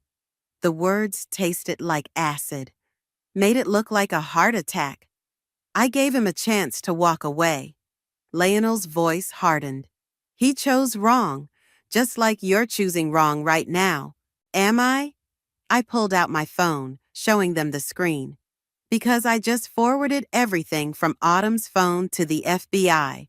Bank records, conversations, proof of what really happened to Dad. It's over. Autumn moved faster than I expected, grabbing my hair and pressing something cold against my neck. A knife. Delete it, she hissed. Now. Can't. I met Lionel's eyes. Dead man's switch. If anything happens to me or Eliza, it all goes public automatically. She's bluffing, Autumn said, but uncertainty crept into her voice. Maybe. I smiled, feeling the blade bite deeper. Want to risk everything to find out? Because I've got nothing left to lose. You made sure of that. We could still work something out, Lionel offered smoothly. Money, a fresh start somewhere else. Nobody else has to die tonight. Like you worked things out with Dad? Eliza spoke for the first time, her voice steel. I saw the real autopsy report, Lionel, The one you buried. The poison was subtle, but it was there. His face changed. How did you access the sealed records? She laughed bitterly. I'm not just some bank clerk. I'm my father's daughter, and I've been building this case longer than you know. Understanding dawned in his eyes. You were working with Grayson. For 2 years, she met my gaze. I'm sorry, Mel. We couldn't tell you. Had to let them think they were winning. Sweet family reunion, Autumn snarled, pressing the knife harder. But it doesn't change anything. Delete those files or... The lights went out. In the darkness, several things happened at once. I drove my elbow back into Autumn's solar plexus. Eliza's chair clattered over. Lionel shouted. A gun fired. When the lights flickered back on, Grayson stood in the doorway, weapon trained on Lionel. 2 FBI agents flanked him. Autumn lay groaning on the floor, my knee in her back as I gripped her wrist, forcing her to release the knife. Melina Baker? One agent stepped forward. We've got your statement recorded. You can let her up now. I stood slowly, watching Autumn's face as the handcuffs clicked around her wrists. All her masks were gone, leaving only raw hatred. You really should have checked your phone's backup settings, I told her quietly. Dad taught me about digital security when I was 12. All those incriminating messages you deleted, they went straight to my private server. You played us, Lionel said, something like respect in his voice as he too was cuffed. Made us think we were winning until the very end. No. I helped Eliza up, hugging her fiercely. You played yourselves, got so caught up in your perfect plan that you forgot the most important thing. What's that? Autumn spat as they led her away. I looked at my sister, at Grayson, at the family I'd chosen rather than the one that had betrayed me. That real love, I said, the kind that makes you strong instead of weak. It's the one thing you can't fake. Through the window, red and blue lights painted the night. Somewhere, Dad was smiling. Justice had finally come home. Dawn painted the interrogation room windows as I watched Autumn through the one-way glass. She sat perfectly straight, her mask finally cracking around the edges, still beautiful, still poised, but no longer in control. Ready? Grayson asked quietly. I nodded, gripping the file in my hands. Not the FBI's evidence. That was already processed, sealed, headed for prosecution. This was personal. The door clicked shut behind me as I sat across from her. For a long moment, neither of us spoke. Come to gloat? She finally asked. No. I opened the file, sliding a photo across the table. Come to return something. She flinched. The picture showed a much younger version of our father, holding a baby, her. On the back, his handwriting, my beautiful surprise, my second chance. Where did you get this? Dad's safety deposit box, the one you couldn't access. I pulled out more photos, more letters. He kept everything, Autumn. Every birthday card you sent before the adoption. Every school photo your mom allowed him to have. Her hands trembled as she touched the papers. He gave me up, chose his perfect family instead. No, your mother took you away. Threatened to expose the affair unless he stayed gone. I watched her face carefully. But he never stopped loving you, never stopped trying to protect you. Protect me? She laughed bitterly. He was going to destroy everything, the firm, the accounts, because he discovered Lionel was stealing from you too. I slid another document across, bank statements, transfer records. Your trust fund, the one your mother set up, Lionel emptied it years ago. Dad was trying to get it back. The color drained from her face. You're lying. Check the dates, the transfers, the account numbers. My voice softened. He died trying to save both his daughters. Silence stretched between us, heavy with 2 decades of manufactured hate. Why are you showing me this? She whispered, Because I need you to understand something. I leaned forward. What happened to us? The lies, the manipulation, the betrayal. That was Lionel. Not Dad, not me, and not you, originally. Originally? The first time you reached out to me at that coffee shop 3 years ago? That was real, wasn't it? You wanted to know your sister. She looked away, but not before I saw tears threatening. It doesn't matter now. It matters. I stood up, gathering the photos. Because Dad believed in second chances, in redemption, even for people who've lost their way. I tried to destroy you, she said flatly. Helped kill our father. Some things don't deserve redemption. Maybe not. I moved to the door, then paused. But some things deserve truth, the full truth. What do you mean? Check the last page of that file. Dad left letters for both of us. I've had mine for years. I met her eyes. It's time you read yours. I left her there with shaking hands and tears finally falling, the weight of truth heavier than any revenge could be. Eliza waited in the hallway, arms crossed. Think she'll do the right thing? You mean testify against Lionel? Give back the money? I shrugged. Maybe, maybe not, but at least now she'll choose for herself. And if she chooses wrong, then we'll handle it. I linked my arm through hers. Together this time, no more secrets. Speaking of secrets, she grinned suddenly. Grayson's been asking about you. Don't start. I'm just saying, for an FBI agent, he's pretty obvious about his feelings. I'm done with obvious. I smiled, thinking of the quiet moments during the investigation, the way he'd looked at me when he thought I wasn't watching. I prefer honest. Outside, the morning sun warmed my face. My phone buzzed, a message from the estate lawyer. Dad's cases were being reopened, his reputation restored, justice finally wearing his name proudly. Want to get breakfast? Eliza asked. I know a place. Actually, I looked at the file in my hands, at the sister who'd stood beside me, at the future stretching unmarked before us. I want to go home, see those old videos of Dad, remember who we were before all this. Before the lies? Before we learned to tell them. I squeezed her hand. Sometimes you have to get lost in the dark to recognize what's true. We walked to my car together, leaving behind the shadows of what was for the promise of what could be. Autumn had taught me how to wear masks, how to hide behind perfect smiles and calculated words.